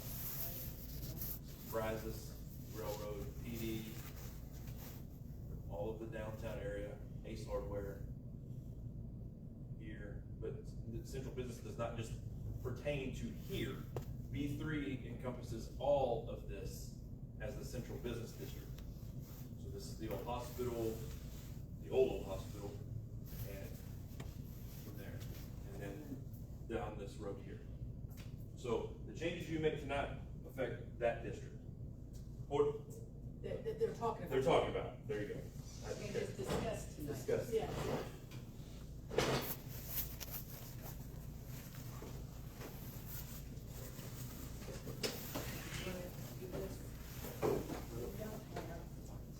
You don't have the nursing home on there. The nursing home is not in a B3. It's not a business. No, it's not a B3 district. Nursing home is right here. It should be. It's a business, it's just not just. It's not zoned as a B3. It's not in this particular It should district. be. How many business districts are there? It should be. Yeah, there's 3 different business districts. So again, that's nothing we can change tonight. But, so, that's how historically the city has changed the business to look. And I can go pull that certain PID up and see what it is zoned, but kind of the discussion tonight has no bearing on how that's currently zoned. So there's at least, there's two other business districts, being one of these. Well, my property is right behind the nursing home on the corner of Guadalupe and Polk. And the nursing home is, San Antonio, Polk, San Marcos, and I won't say Washington. That 4-block area. And it, in the past year, it has sold out from Seventh-day Adventist. It is not for nonprofit anymore. It's privately owned. It should be changed because it's a commercial residential. I think what they're trying to say is that there's a B1 and B2 area also, sort of like a district where you vote or something like that, in an area like precinct 1, precinct 2. Right. That is actually a business area, but it's in another, like my B1 or B2. The only one, the reason was in the baby blue, what's highlighted is where all of our stuff that we've been having issues with. You know, So that's the reason. More than likely, and I know that you're right, but it's gonna be one of the other zones of the business. I know That's what that the is. dividing line is Cleveland Street. Yes. I'm sorry, Bo, go ahead. Again, I'm Bo Nickel with Key Base Hardware. I guess I want to start with making this point. If you're small town retail, you're competing with the biggest, richest companies in the world. They are literally sucking the money out of small town America. And if you, I mean, I don't care if you sell wine, if you sell antiques, it doesn't matter. There's Etsy, there's eBay, all that money goes out, and if you're in an antique business, you're competing price with the whole nation, not just Whitney or Clifton or anywhere else. You're the whole nation. We fight that battle constantly, and we need every tool we can get to fight that battle. And displaying on the property that's adjacent to our building is a tool that we use. If you take that away, it's like taking the wrench from the plumber. He may still be a plumber, but he's gonna be a broke plumber. We need everything we can get. What we have outside to sell is what we've developed with 40 years of experience. I've been in retail hardware for 37 years. That young man there is fixing to be 20 years. It's what we do. We've done it our whole life. We need every tool we can, and those products that we have, they all go together. They all work together. We sell plants on the porch, and for every $1 plant that we sell $3 for what's inside. We don't make any money on plants. We water them, we pay labor to water them, and we throw them in the dumpster when they die. We don't make any money there. We make money with what goes inside, but we don't sell all that stuff, but we don't have all of it together. You're not gonna come to us for your home needs if we don't have everything you need. And, you know, we took this store in 2018. It was a tired store. The Sims did a great job. I didn't know them very well. I met them years ago. But cleaning out the attic per se in the building, I met a lot of people locally that just worship the Sims. So I know there's a legacy that was left there. There's probably been no telling what sold off the sidewalk over the years, and we go back probably longer than any of us have been alive. And the monies and the time that those people put back in the city of Whitney. You know, if you take that away, I don't know what we have to offer. If that makes sense. Can I ask you real quick on the 1 through 5 that's on the paper? And this is in the public packet too, if you want to follow along. But in section 2 about the outdoor displays, number 1 it says outdoor display means the display of regular limited duration to those hours during which the building is open to the public. So would you be in favor or opposed to that particular verbiage? Not all in favor. Okay. And it depends on what you're looking at. If you're looking at the front of the building, I mean, we do leave stuff out there overnight when the rest of the world wants to steal it. Because it's big, it's bulky, it's heavy, it's laborsome to move in and out. So. Gotcha. And the second one, talks about may not extend into the right of way. Such storage shall not be permitted to block windows, entrances, or exits, or fire doors, and shall not impair the ability of pedestrians to use the building. Right of way on a public sidewalk, is the entire sidewalk considered right of way in the downtown business area? Yes. You don't block any of it. Yeah, he does block with some of his plants and stuff, but he has a walkway. Yeah. I mean, as long as there's a walkway enough for people to get through there, you're golden. So I think the question, if I'm kind of getting where you're going, Councilmember Teal, is you're saying that the entire sidewalk in its entirety is the right of way. So the language in the ordinance basically says you can't block said right of way, which is right back to square one where we're at. Correct, so maybe that should be struck, and my battery just died, so. Councilmember Teal, just one thing to mention, and again, y'all can have whatever ordinance you want, I'm just trying to get clarity. Right. But, you probably don't want to allow outside sales and storage to block the entire sidewalk for ADA reasons. Right. So you may wanna consider, and right of way has more meaning than just sidewalk, it also means you can't store it in the street, and I would think y'all wouldn't want it in the street, but, but you may wanna consider a percentage of the sidewalk or an amount of distance into the sidewalk, so you can make sure you still have the ability to walk down the sidewalk. You may wanna consider those issues. Is it possible to just put a clause that states that there must be enough space to accommodate ADA rules and regulations or something along those lines? If that's the question, right, is if the council's question is because it's gonna be very hard to determine a percentage based off of the sidewalks are different widths, or if you say 5 feet in one sidewalk may mean a lot different than a separate sidewalk, so. Well, they are getting that. I mean, sidewalks. Well, that's the point, right? So are we blocking right of way, are we allowing stuff in right of way, stuff like that? The ADA thing is probably the most important distinction there. And the other thing I would bring up is that some businesses are so concerned about other businesses in town that they'll probably run out there with their yardstick and measure.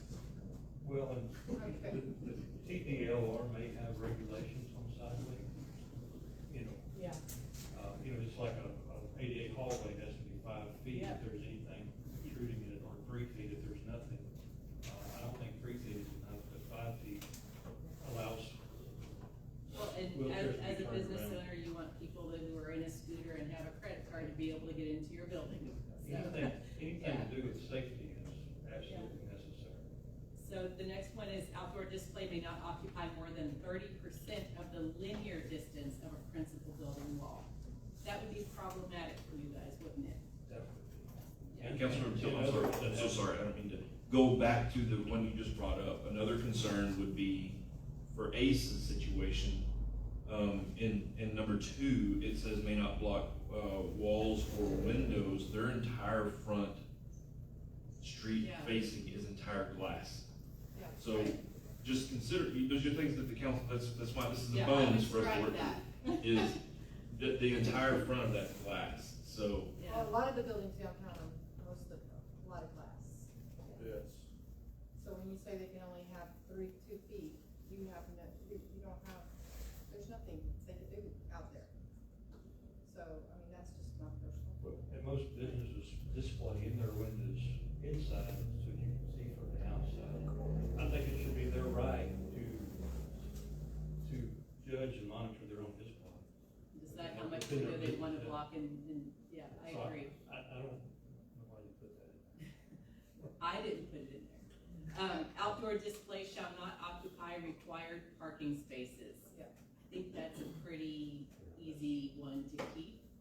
Yeah, no, we don't outdoor displays shall not occur after the close of regular business hours of the business, except for organic materials, which are of a seasonal nature, including but not limited to neatly stacked firewood, trees, plants, stuff like that. You guys leave not just organic material out though. It's like if you've got wheelbarrows or something like that, that's out there, heavier stuff. We do that too, because we run out of space inside and stack all that.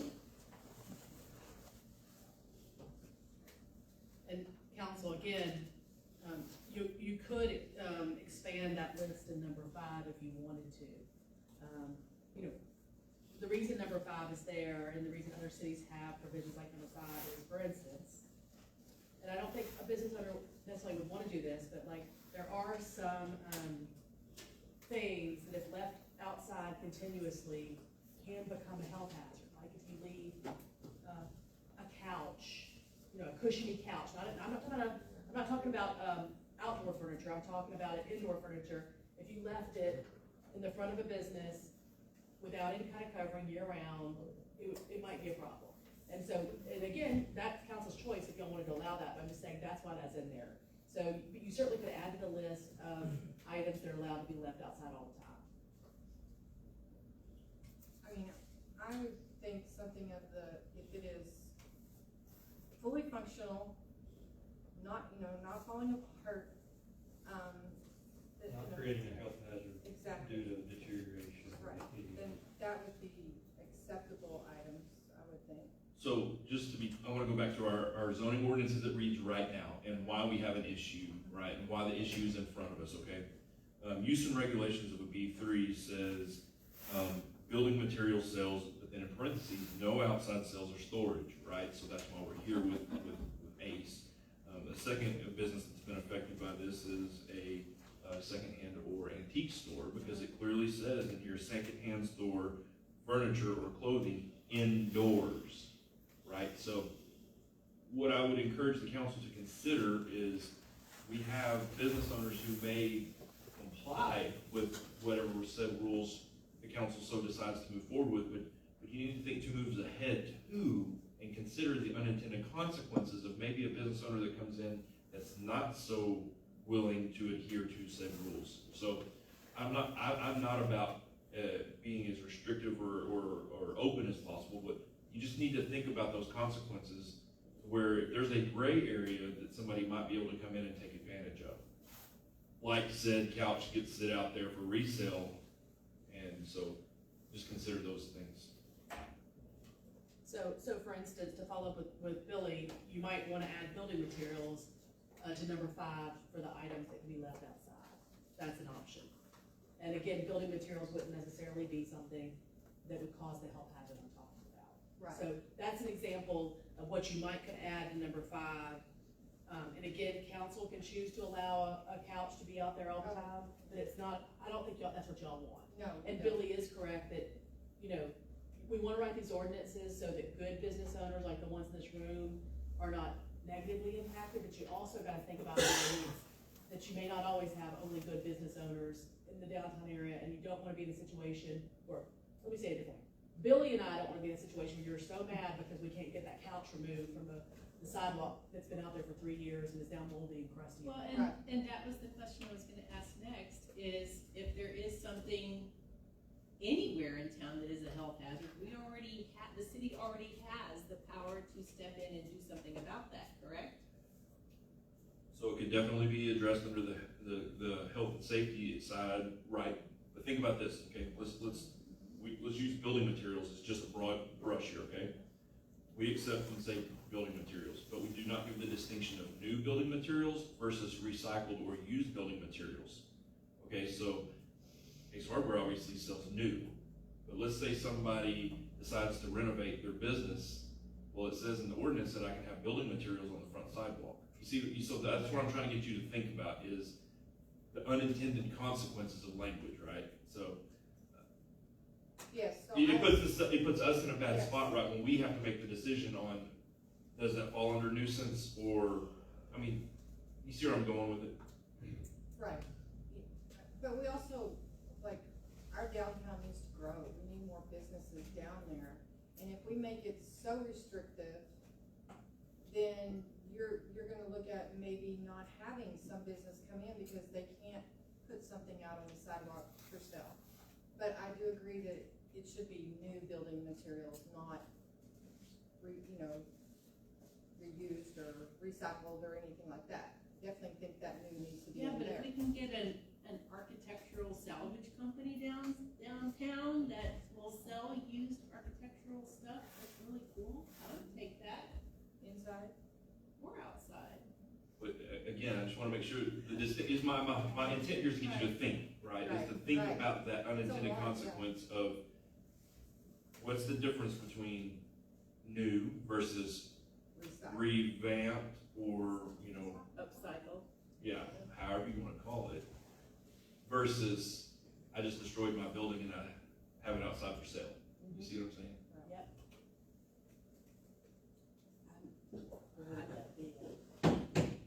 I'm still very,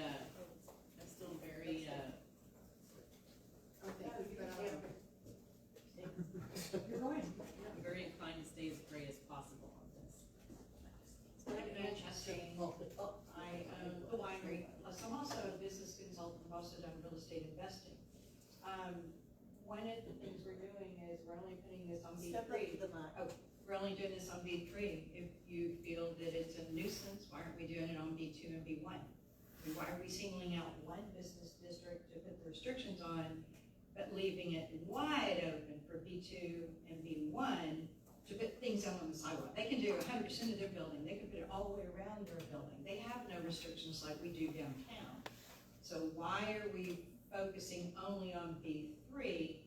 But I go back with Amy, total agreement. I mean, the least restrictions, the better, because we need retail businesses downtown. We don't need service businesses. We don't need, I love the businesses we have downtown. We have a hair salon. They don't pay sales taxes.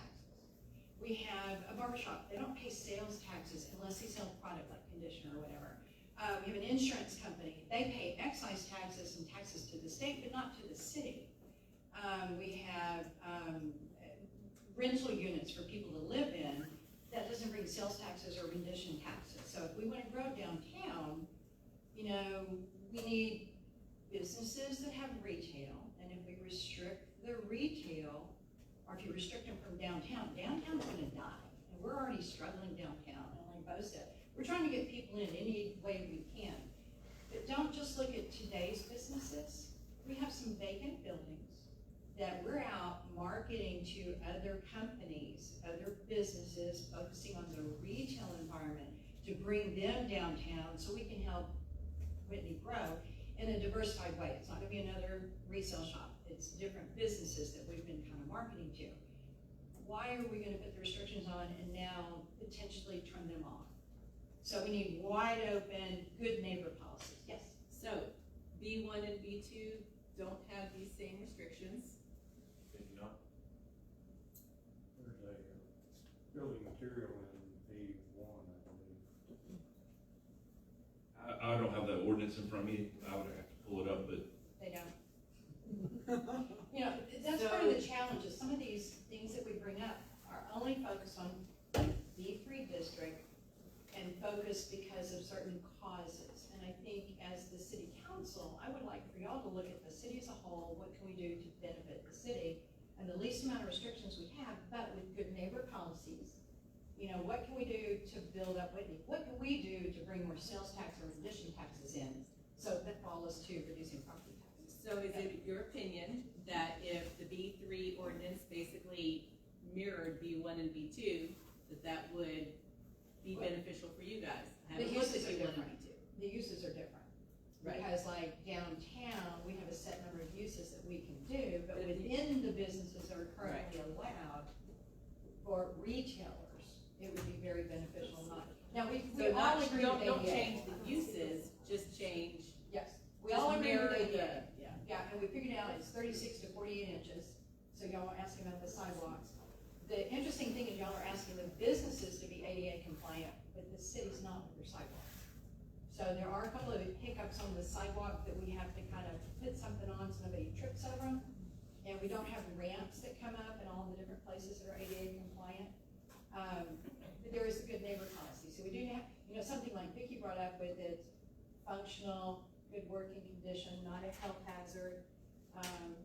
New versus used, there's a lot of upcycled, recycled stuff, and Amy brought up the architectural pieces. There are a lot of pieces that you can salvage from a home that are amazing trim pieces or doorknobs. It's not new, but it's something of interest if somebody's trying to rehab a house that's older. So it's like if you restrict your retailers downtown, because this doesn't have anything to do with your service businesses, you've restricted a very narrow set of businesses. And we're the ones that bring the most money into the city.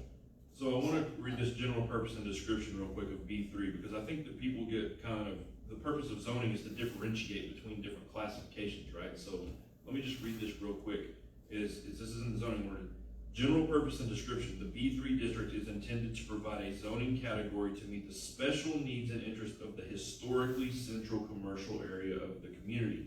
A variety of commercial uses are permitted, although all permitted activities are conducted within a building and structure. So again, so that would be one of the things we would need to change. Right.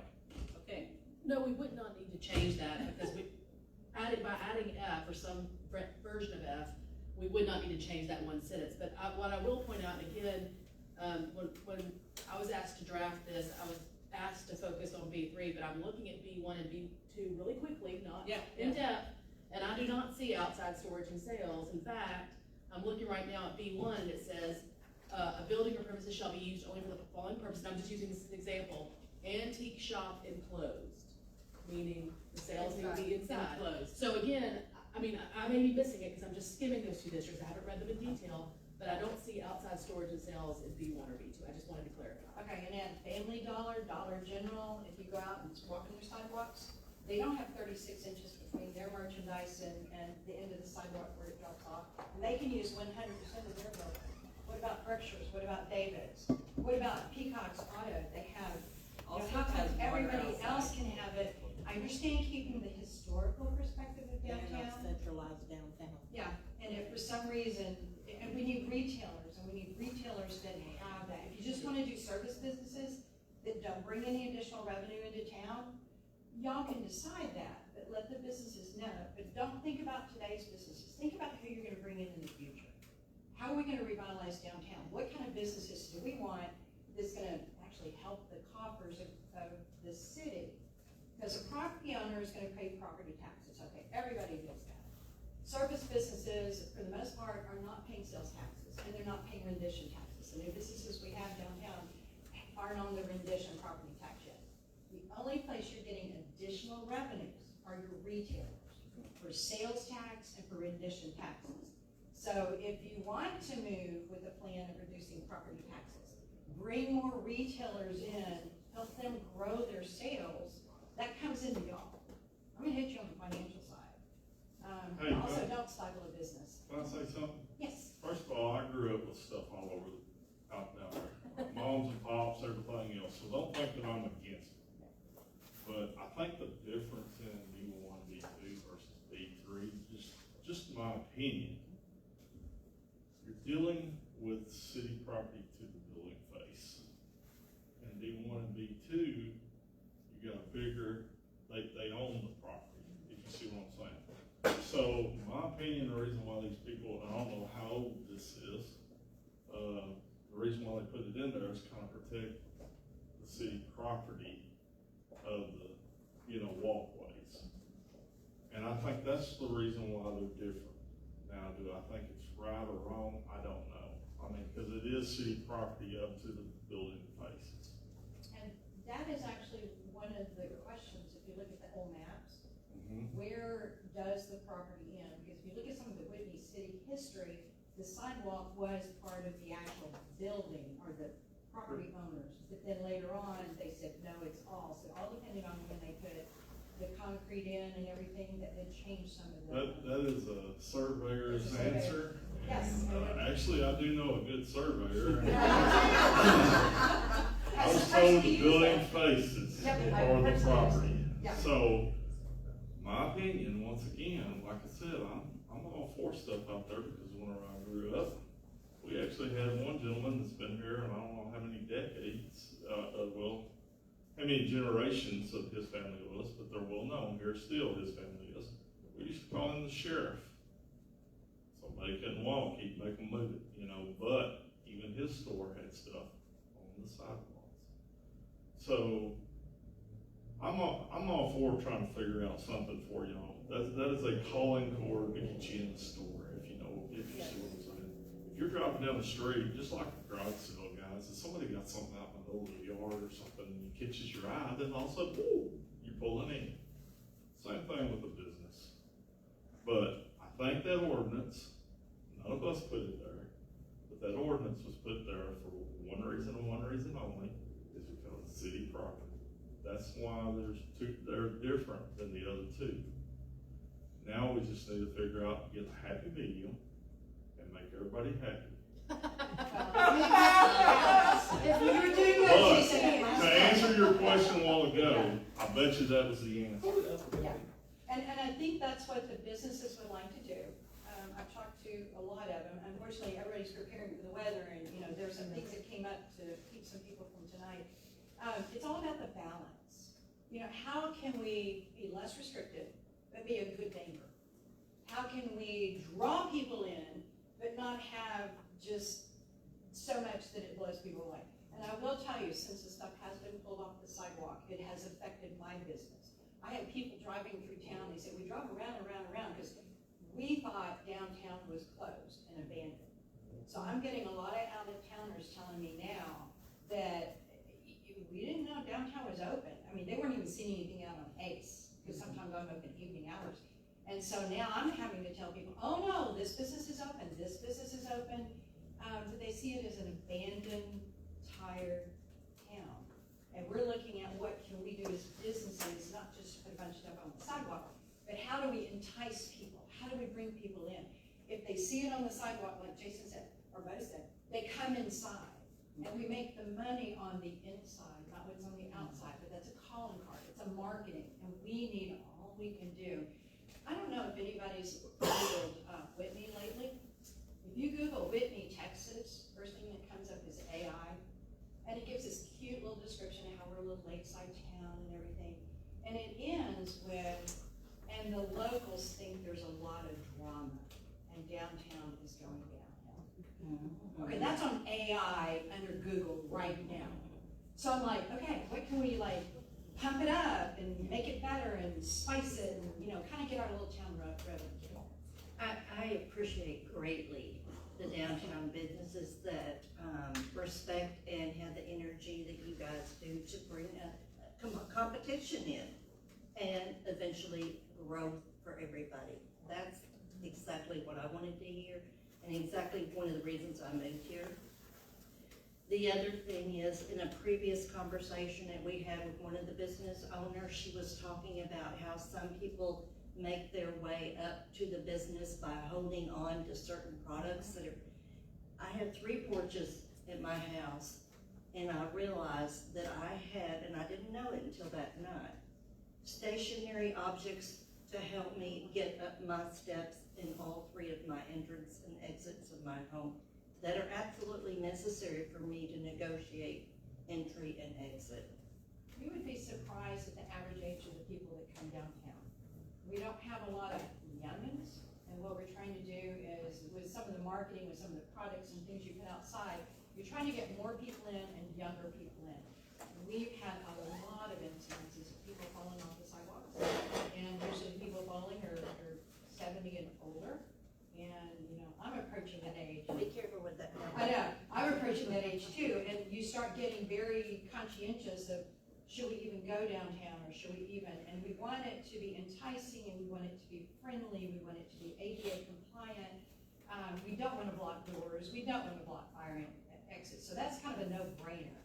But it's that percentage in front of the windows and all, and I think the property owners, per se, don't really know what a business needs if they're leasing to a business. The businesses know more about what they need as far as the marketing and the displays and everything.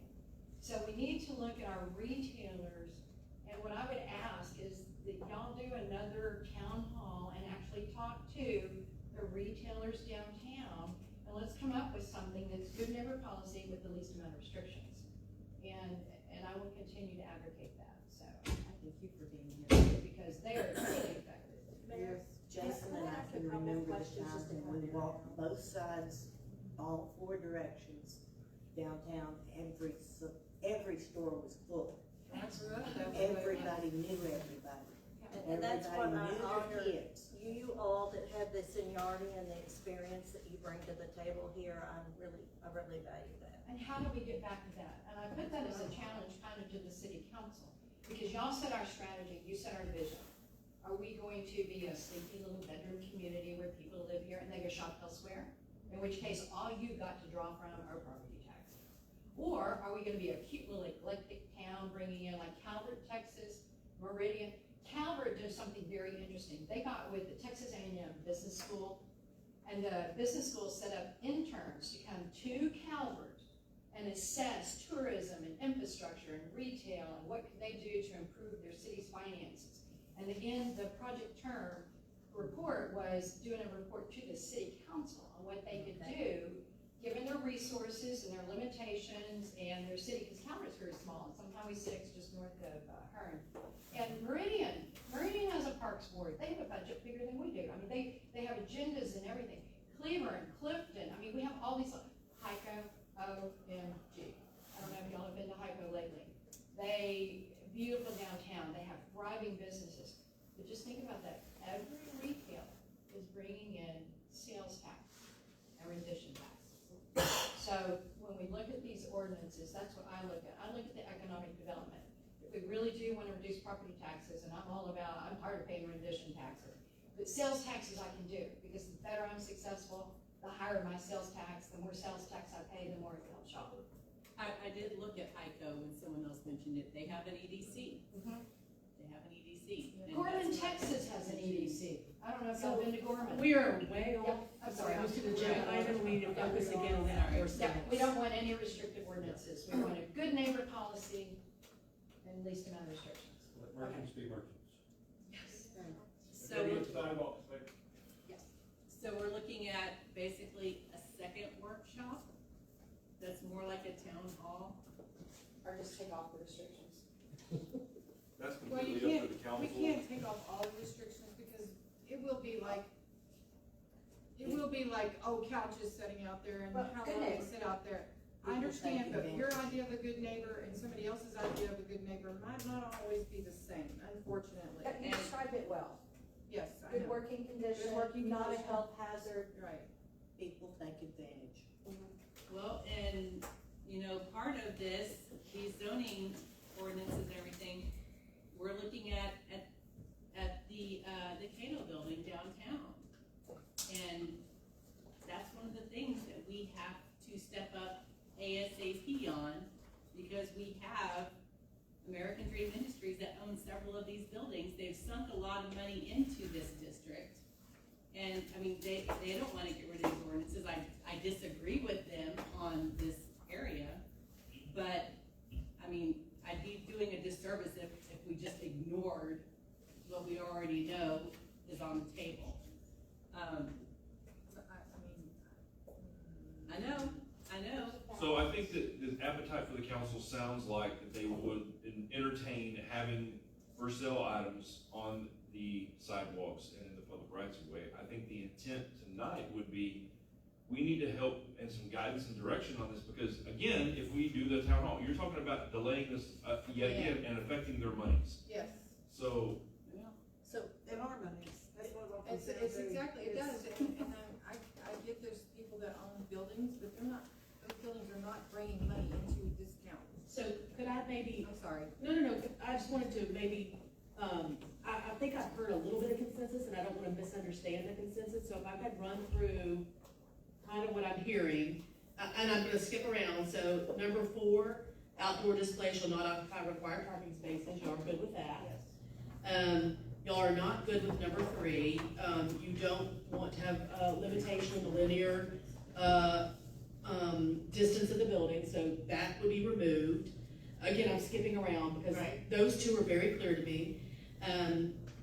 The outdoor, number 2, outdoor display, which is associated with the primary business of the site, shall be allowed adjacent to the principal building wall and shall not extend into, we need to work on, what I'm hearing we need to work on is, I feel like I hear consensus that you want the sidewalk, you want display to be able to be on the sidewalk, but you also want it to be open enough so it doesn't cause ADA problems. So we need to look at what that distance is. And then other right of way other than sidewalk, I don't think y'all want it in other right of way. Y'all want it to be okay to be in sidewalk, but you don't want it in streets, you don't want it in. Right. And then what I'm also hearing is that second sentence, such storage shall not be permitted to block, take out windows, meaning remove it from the ordinance, so it would not block entrances or exits, fire doors, and shall not impair the ability of pedestrians to use the building. So I think two, I'm hearing consistent on that, we have to come back with what the distance on the sidewalk is. So to number 1 and number 5, number 1, I believe the antique store probably brings in their merchandise every night, I would think, or do you leave it out? I don't know. Okay, so I think we need to I think number 1 and number 5 about what can be left out 24 hours a day and what can be brought in is maybe where there needs to be a lot of discussion. But I think there's some consensus that some things, I'm hearing consensus that y'all want outside sales and display, but we need to decide if y'all want it, and maybe that's after a town hall, maybe that's tonight, whatever. We need to decide, is there anything y'all want brought in the evenings? Can we let Bo, Bo's came a long way, he evidently got one more thing he wants to say. Well, it has to do with timing, when we get into the spring, and March 1st is our takeoff date, and we prepare, starting in January, we work hard to get set up by March 1st, and we do a lot of our planning, and I know that this takes a little while, and I know the wording is important, it's gonna have to be scrutinized deeply, but, is there a temporary use permit That's what I was gonna for say. us? Is there any way We can would do have that? no problem purchasing from the city to be able to move forward with our spring business. I don't think we have anything like that. Or can you waive it? This is an ordinance, so I don't know, I have to defer to legal on that. Can you waive enforcement? So if you find us, how long do we have to fix it? Right, well, okay. I just think we need to diligently work to figure out what outdoor sales y'all want to have. That's how we need to solve this. The bigger concern is even if we hustle the zoning, it's not gonna meet your March 1st deadline. So, there's just no way. Public hearing, the council, since we don't have a P and Z, would have to be heard as a P and Z, so you're looking at 90 days. So, like I believe Ms. Chastain asked was, so can we waive enforcement of it with the contention that we're working on the ordinance? I know it's an ordinance. So I'm not a lawyer, put that caveat out there, but you're talking about opening a can of worms. You're legitimately talking about selective enforcement at that point. And selective enforcement is where the city gets opened up to real lawsuits. Right. But you're right, I see that.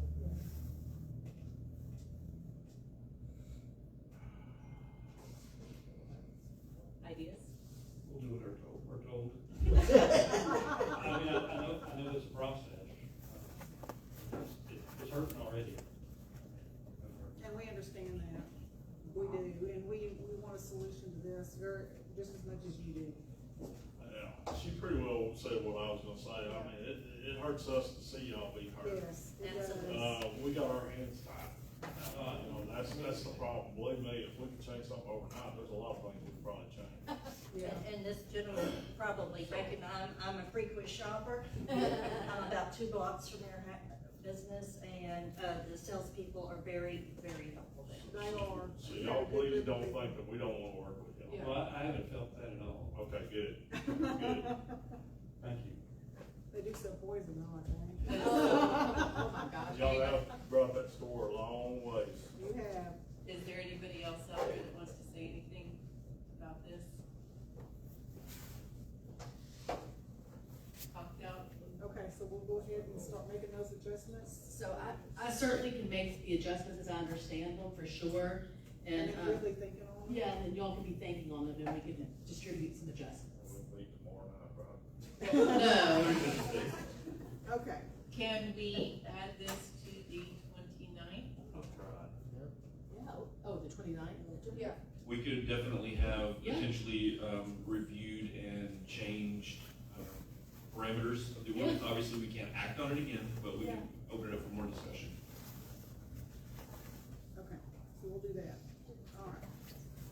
Moving on to line item 10, deliberate now on ordinance 02026-0102, ordering the joint general election with the Whitney Independent School District to be held on May 2nd, 2026, for the purpose of electing 3 aldermen to hold office for a term of 2 years each. Do we have a motion on that?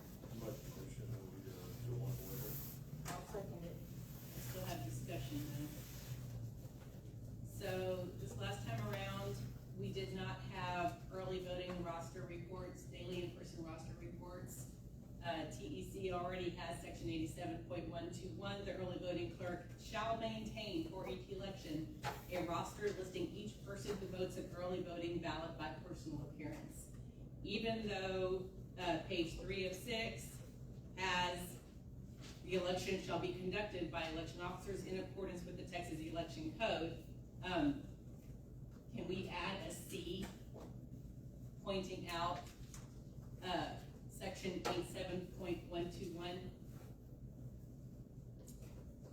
for early voting rosters? I'm trying to find the ordinance real quick.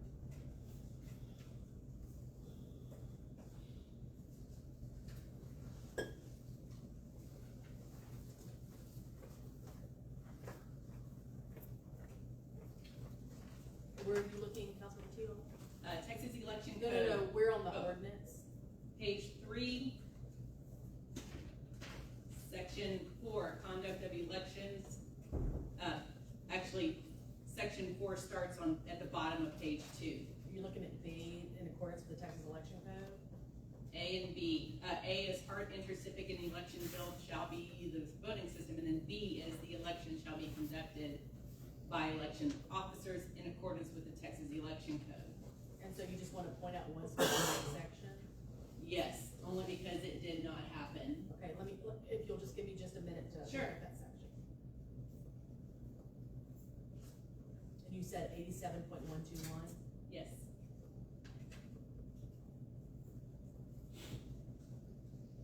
I don't know if it would just be in parentheses, in a conjunction, in accordance with Texas Election Code and section 87.121 or something, but that way it's in writing. So, especially when we're contracting, everybody needs to be on the same page.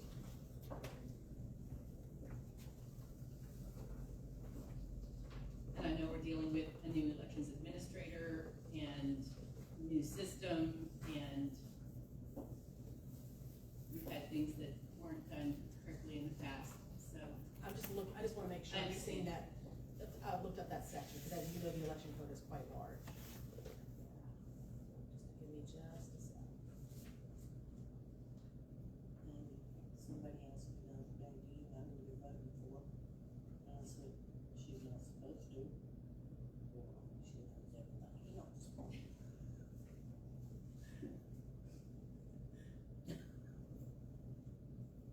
And Westlaw is moving a little slower than normal, so just give me this. My computer died, so I didn't. Yeah. Should come up any minute.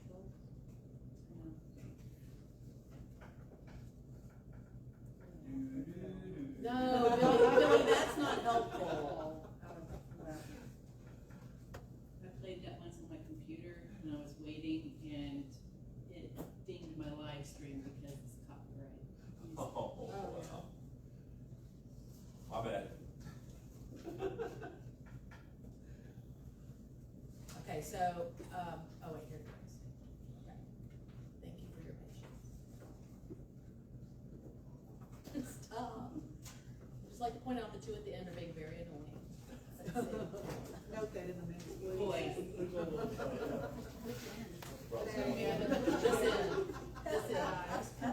This end.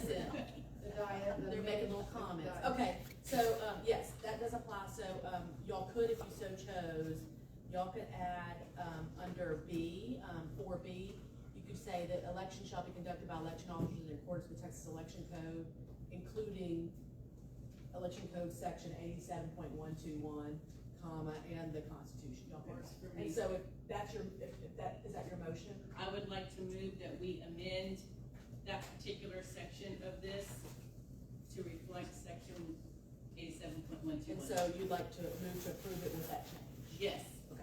I would. And I'll second. Okay.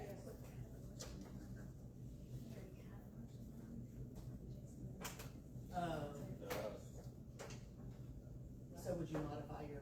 I'll let her do what she does. Okay. Oh, you already have a motion.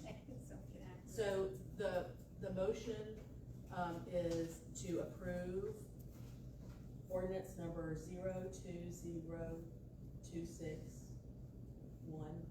020261-2, ordering the election with the change in section 4B.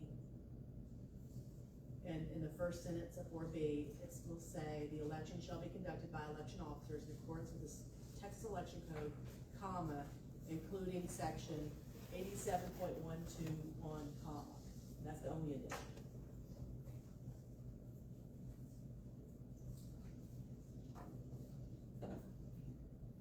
Okay, so we have a motion to approve with the change Jennifer just articulated by Jason Ince and seconded by Cheryl Taylor West.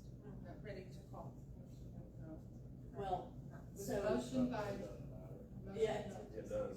Yeah, it does. motion by Amy Teal and seconded by, I'm sorry, we had an existing motion before that. yeah. So That Jason just would modified, you which allow was your, seconded. would you by allow Cheryl. your motion to be amended? Yes. And who seconded? Cheryl. And would you second that? I really think I need more clarification. I'm sorry that this meeting has gone on late, but I think I need more clarification. So, Councilmember Teal has just, and now this is, Councilmember Ince's motion, so, Councilmember Ince, just wants one small change to the ordinance ordering the election, and all it does, the ordinance already says that the election has to be conducted in accordance with the election code and the Constitution, it already says that. So the only change is that we're just adding a phrase that says including section 87.121, which deals with how you, have to keep a roster of early voters. Keeping a roster of early voters. Yes, ma'am. Not who those voters are. No, it is who those voters. So what And law, what is the purpose of that? the law, and this is something the law already dictates, it just did not happen in the last election. And believe it or not, there are some things that I don't pursue, even when I understand that it's a legal problem, especially when it comes to an election. In every election, every time you go to vote, they are supposed to keep a list of everybody who voted each day. They did this in November, and it was reported to the Secretary of State's site, and everybody can go up and see that A, B, and C, these people voted out on this day at this polling location. That's all it shows. Yeah. Is who voted, that you voted, and where you voted. And that did not happen at the last municipal election. Everybody went in, we signed it on the little poll book, but there was not another list kept that shows who voted on which days. So at the end of the first week of early voting, Go ahead and go with what I originally did, and if it gets denied, then she can turn Yeah, around and make that we could do motion, that. and we can move on. That'd be just the easiest, that way But she don't not have to how look. they voted, for clarification. no, not how they voted. No, but if you don't wanna second it or anything, what we could do is I'll go ahead and withdraw my vote, and it second. could be declined. Okay, so Councilmember, Cheryl Taylor West has withdrawn her second. Does anybody want a second Jason Ince's motion?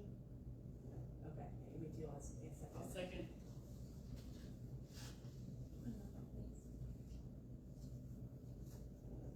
Okay. Vote, Amy Teal? Could you rephrase, clarify what we're voting on? We're voting on the way that you do it. Just wanna make sure that's what they're. Chrissy, do you want me to restate I it? wish you would. Okay, so, there's been a motion to approve ordinance 2026-1-2, ordering the joint general election with the Whitney Independent School District to be held on May 2nd, 2026, for for the purpose of electing 3 aldermen to hold an office for a term of 2 years each. The motion was to approve that ordinance with one minor change, and that minor change is in section 4B of the ordinance. 4B of the ordinance already says the election shall be conducted by election officers in accordance with Texas Election Code and the Constitution, the laws of the state of Texas and the United States of America. The only modification we're adding is after the word Texas Election Code, we're adding a comma and then saying including section 87.121, comma. That's the only addition. Who they're voting for. No. This doesn't even change the law. No. All this does is offer clarity to the election officials that we expect the law to be followed in this specific section. That's all it does. And that if they don't do that, then we're gonna have to actually, make a fuss, but. Well, yes, but. Yeah, I'd rather not. I'd rather take care of that here and now ahead of the game. Okay, so the motion as referenced by Ms. Ritchie a moment ago has been a second withdrawn by Cheryl Taylor West, a second been added by Amy Teal. Calling for a vote, Amy Teal. Abstain. Yes. Dickie Wilson. Yes. Valerie Peacock. Yes. Cheryl Taylor West. Yes. Jason Innes. Yes. The motion has passed, it's approved. Line item 11, deliberate and act on ordinance 02-026-0103, creation of a utilities board. Council, there was a discussion about this at the last board meeting. There was not an ordinance for you to be able to vote on at that time. There was interest in the way that I believe it was Round Rock, I can't remember where we presented, but that you kind of liked that. So the ordinance in front of you is structured kind of based off of that. So the council will have to make the determination if they want to proceed as written or how that goes. I am interested in proceeding, but I would like to consider adding 2 different things, and we can discuss this more. But in the whereases, I would like to add that whereas the city values resident input in reviewing other utility contracts with the city. David Castor has been an exemplary example of that. And then in 13.10.005 duties, to add something along the lines of review other utility contracts within the city from time to time and recommend changes to existing contracts. Not necessarily go through everything right now all the time, but as issues come up, then they have the purview to take a look at that from a resident level. But Jan is up. We just have something David wanted me to read. He could not be here tonight. I'm sorry, could you say your name? Jana Strange. Thank you. He wanted to add that electric and communication is going to be a huge part. Radio, internet, cellular, in addition to electricity.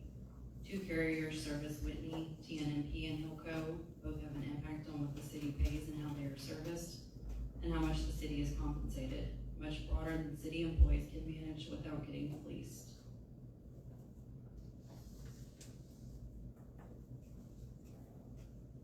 Can you repeat the areas that he mentioned real quick? The electric? Radio, internet, cellular.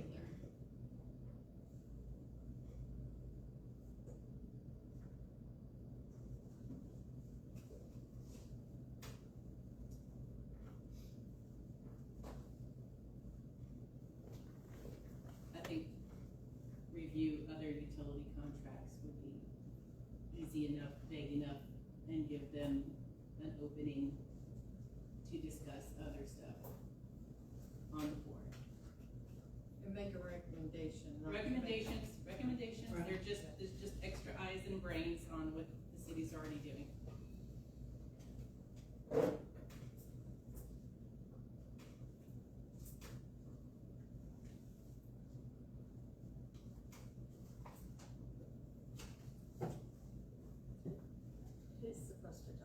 Anybody? Whoever wants to talk.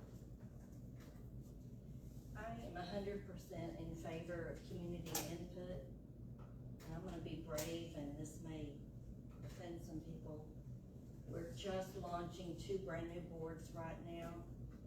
And this is kind of new in recent years for us to have some boards. So if anything, I would be reluctant to go forward because I would like to see the progression of the previous 2 boards that we just established. And the other comment is the city only has any control over water and sewer, none of the other utilities that you just mentioned. I know we all use internet at home and cable and electric and all that sort of thing, but we really don't have any control over regulating any of that. So my immediate reaction would be to not pursue this at this time and to possibly reconsider it later. Is that a motion? Put it off completely. Have a negative motion? Not even consider creating the board. What if we tabled it to be considered at not the 29th, but at the February or March meeting? I just want answers, that's it. I'm 4 months in, I have 0 answers. So, we can keep putting it off, that's fine, but the problem's not gonna go away. I think water is a very basic, important thing versus parks and whatever else. That's just my opinion.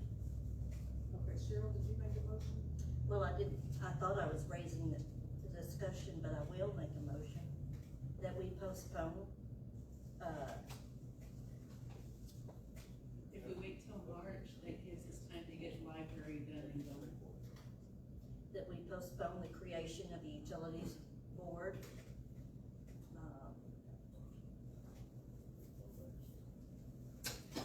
Into a later date. Yeah, so I think what you'd be doing is just tabling number 11 and tell us what the date is. What meeting do you wanna table it until? Actually, I'm more concerned about the water and sewer things that we're gonna be dealing with very quickly, and those are a priority. I mean, they're gonna stop us in our tracks with a lot of discussion. And then we'll be watching the Parks Board and the Library Board at the same time. And we're only 5 people on the city council with elections coming up. Those are just some concerns that I have. I think those are valid points. A water utilities board could actually help a lot. Yeah. When we're getting ready to spend millions of dollars. Yeah, And going extra to us. need resident support for that. So if you wanna table it to, you can even just say, if you wanted to say, for the March meeting, that April meeting, whatever, you can mention it, you don't have to know the exact date. So you can just tell us when you wanna table it until. Well, March or April, would be good, probably April.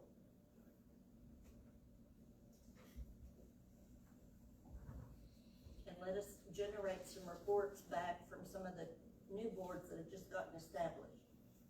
And we'll know more about the wastewater treatment stuff by then. So I don't know if I worded that properly, I think you did fine. thank you. Thank you.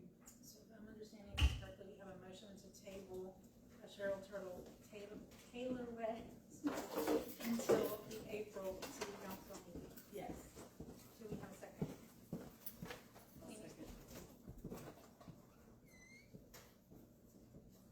Call for a vote. Amy Teal, Yes. Vicki Wilson, Yes. Valerie Peacock, Yes. Cheryl Taylor West, Yes. Jason Ince. Yes. All approved. And I went right over 11 then the 12 and cover them both. Executive session. We're gonna move into executive session for Texas Government Code section 551074, discussing personnel matters or the complaints against personnel matters, city attorney, corrections, and city secretary position, hiring temporary staff. We're going in at 8:15.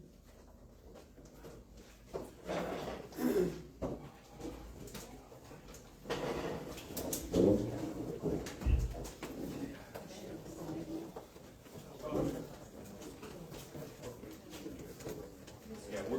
right, we're still live, huh? Going into executive session. Let me get my cord.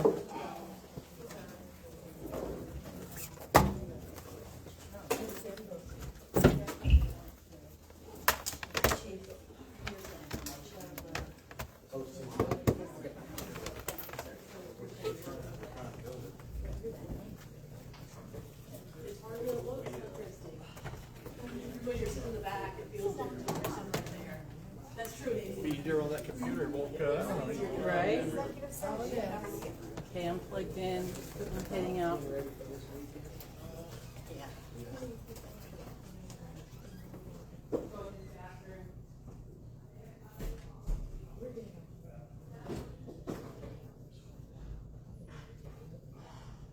Especially when they live across the city hall and take nothing outside. Oh, are they like that? I'm like, yes. Okay. I was just a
the whole thing is, when you look at our sidewalks, they're not anywhere. In fact, if you come out of Ace, look right across the street, and you see, Stephanie's business, the design, look at that one's a skateboard ramp. I swear the ramp is, it's about like that. I mean, you feel your shins as you're walking out there. Well, I went back to the city, it was 5 years ago now, it's 2021, during the budget hearing. We went in two things, we went streetlights downtown, because most of them were all out, and ADA compliant sidewalks. So we had people, like in my building, you can still come, it's at Washington, and right there at Brazos, there's a little ramp, but your wheelchair wheels hit the side of it, where it's cut out, so you can get up. We have to work out, one guy has on this electric scooter thing, he will not come to our door because he can't get on the sidewalk. And then I got the point where I went 2 steps down with the elevation changes, and then I got that jet out where they put the pot plants. And our garden club was helping us because they put big box planters on it. Well, the same person who complained about stuff on Road complained about it in the garden club took them. I said, did you ask the businesses first? That was our solution to keep people from tripping over that part of the sidewalk. Yeah, and that's us to 1%.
you gonna stay for the executive session?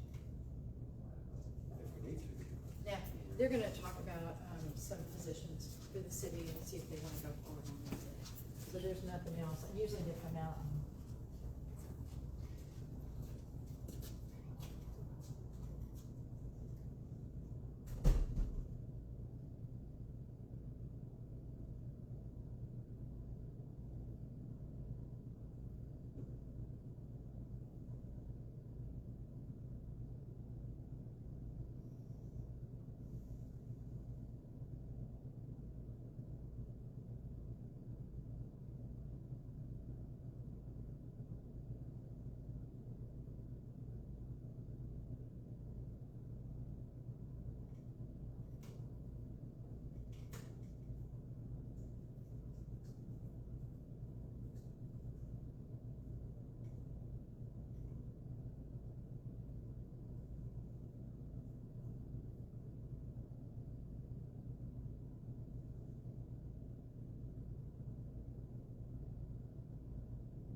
Wednesday, Thursday, Friday, because she was off and was going to get some stuff done.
Of course, then Monday was okay, and Tuesday I had the jury stuff.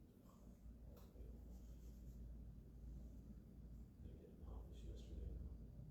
They got taken off of the. I'm still just not catching up. And all now it's tomorrow, it's not Saturday, it's storm. Oh, it's gonna get ugly. And it's getting uglier as the updates come up. It's getting worse and worse. Well, this evening was supposed to be rain and then sleet and it's not. And now they're changing it to rain, to freezing rain. And that's the problem, is when it'll take on all power lines.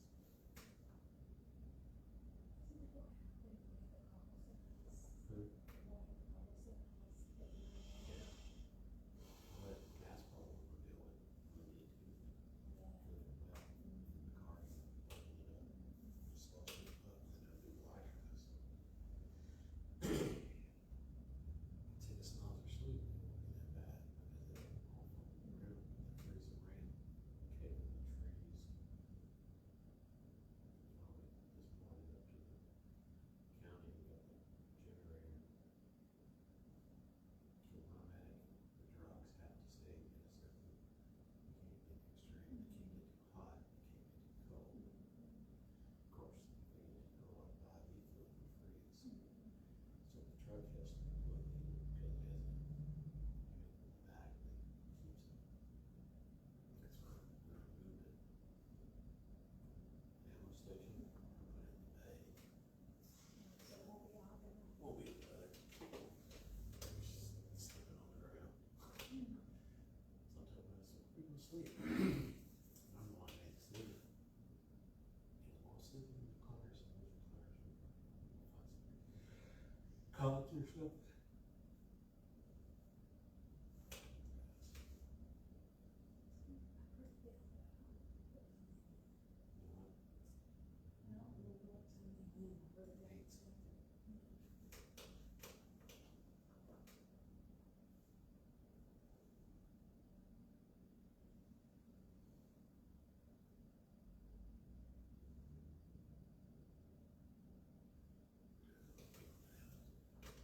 Probably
she had stuff lined up for some reason, she left for that second year. And he's just canceled everything, it's piggybacking off the building, City of Whitney. Give her that. It is a lot to manage, and kind of travel and we learned a few things last year. And it was so great pieces for us, I mean, there was a. Why not? I'll move back. Don't say I don't apologize. I know you're probably going to be still to her. She's pretty that crazy. But she drives me nuts.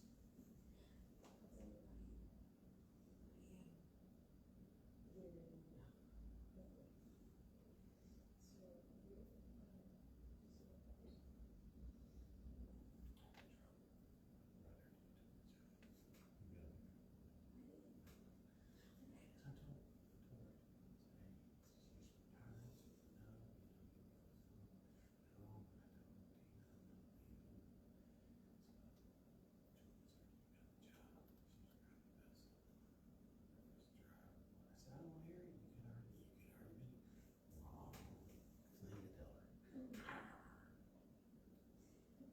You can already be wrong. So you tell her. Unfortunately, and it's hurt me sometimes. I don't want to. I will tell you. I will tell you how to handle it. I'm the type of guy. Don't ask me, does this stress make me look fat? Because you'll get the right answer. And that's got me in trouble a couple times. Watch out, literally in this job, because that's kind of why me in the college. I run the fire program in college for 20-something years. Yep, we're in the fire department. And we parted ways back May of 24. And part of it was because I'm not a yes man, and two, I was close to it. And my dear Dean didn't appreciate that.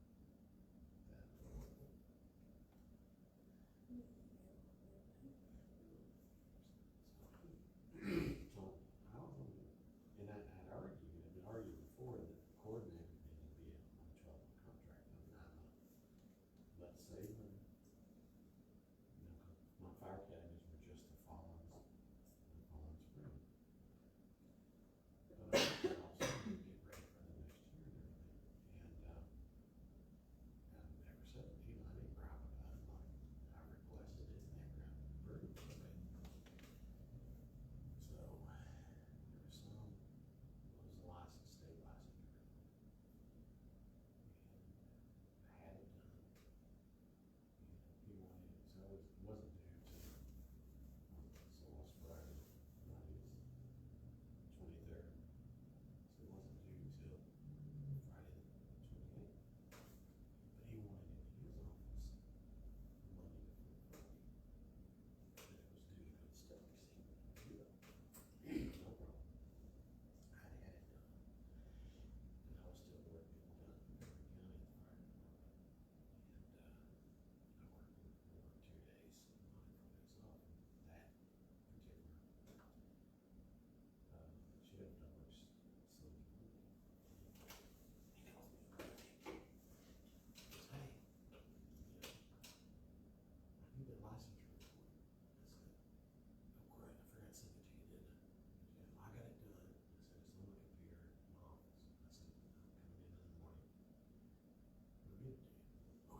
So, I gotta make Smart another. idea. I gotta make another. You already ate all of it. With a fresh pan of cornbread. I have neighbors that are he and she both cook, so I'm like, you know. They're very generous with sharing. Those are good neighbors. Are we still live, Gary?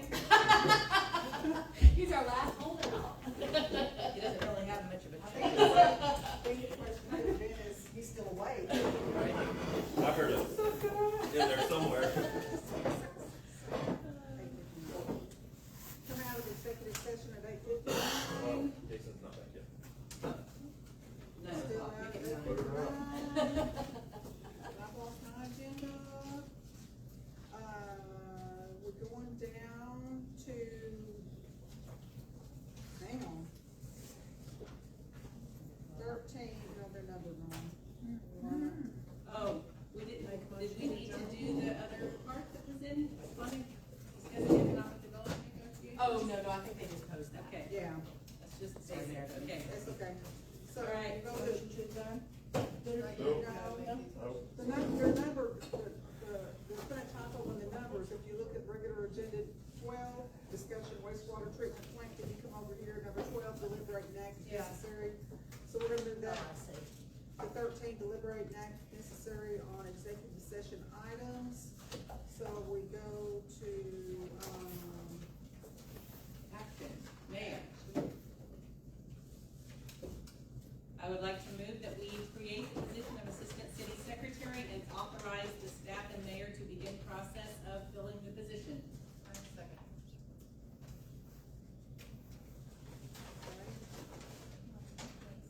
one moment, please.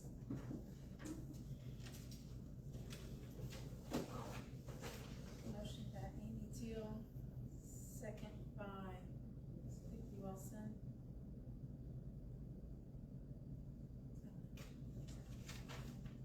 Okay, vote. Amy Teal, Abstain? Vicki Wilson, Yes. Valerie Peacock, Yes. Cheryl Taylor West, Yes. Jason Ants. Yes.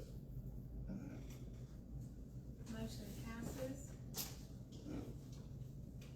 We're down to hiring temporary staff. Can do it. Okay, next action item, to authorize, I move that we authorize hiring of temporary staff for the water department. Second.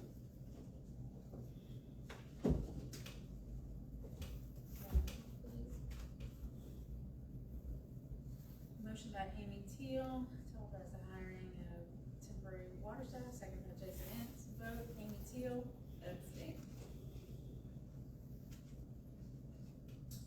Yes. Wilson. Yes. Valerie Peacock, Yes. Cheryl Taylor West. Yes. Jason Ants. Yes. Motion passes. I'll make a motion to adjourn. I second. Adjourned at 9:03. All of us second. That was a stereo for all y'all listening at home. Oh, ich habe die große Hunger. Ich muss etwas Oh. essen. Thank you. Schnell. Well, it's actually cookies on the Can you sign that? Oh, that's sweet. Oh, thank you. Can you sign Jason? I'm having one there, get mine out of the closet. Where's the orders though? I have one up there in the closet. No, it's in the, Which one? it's the last one. Oh, yes. I know how to do it. I have a pen that says, I'm gonna sit down to my first Good night. I used to take night classes late at 1 o'clock at night when I was a whole lot younger. I got a shirt. Yeah, you made a motion. Okay. You voted. Why did I abstain? To order the election? Because I'm a political anarchist, that's why. And I don't want to spend the money. Okay, done.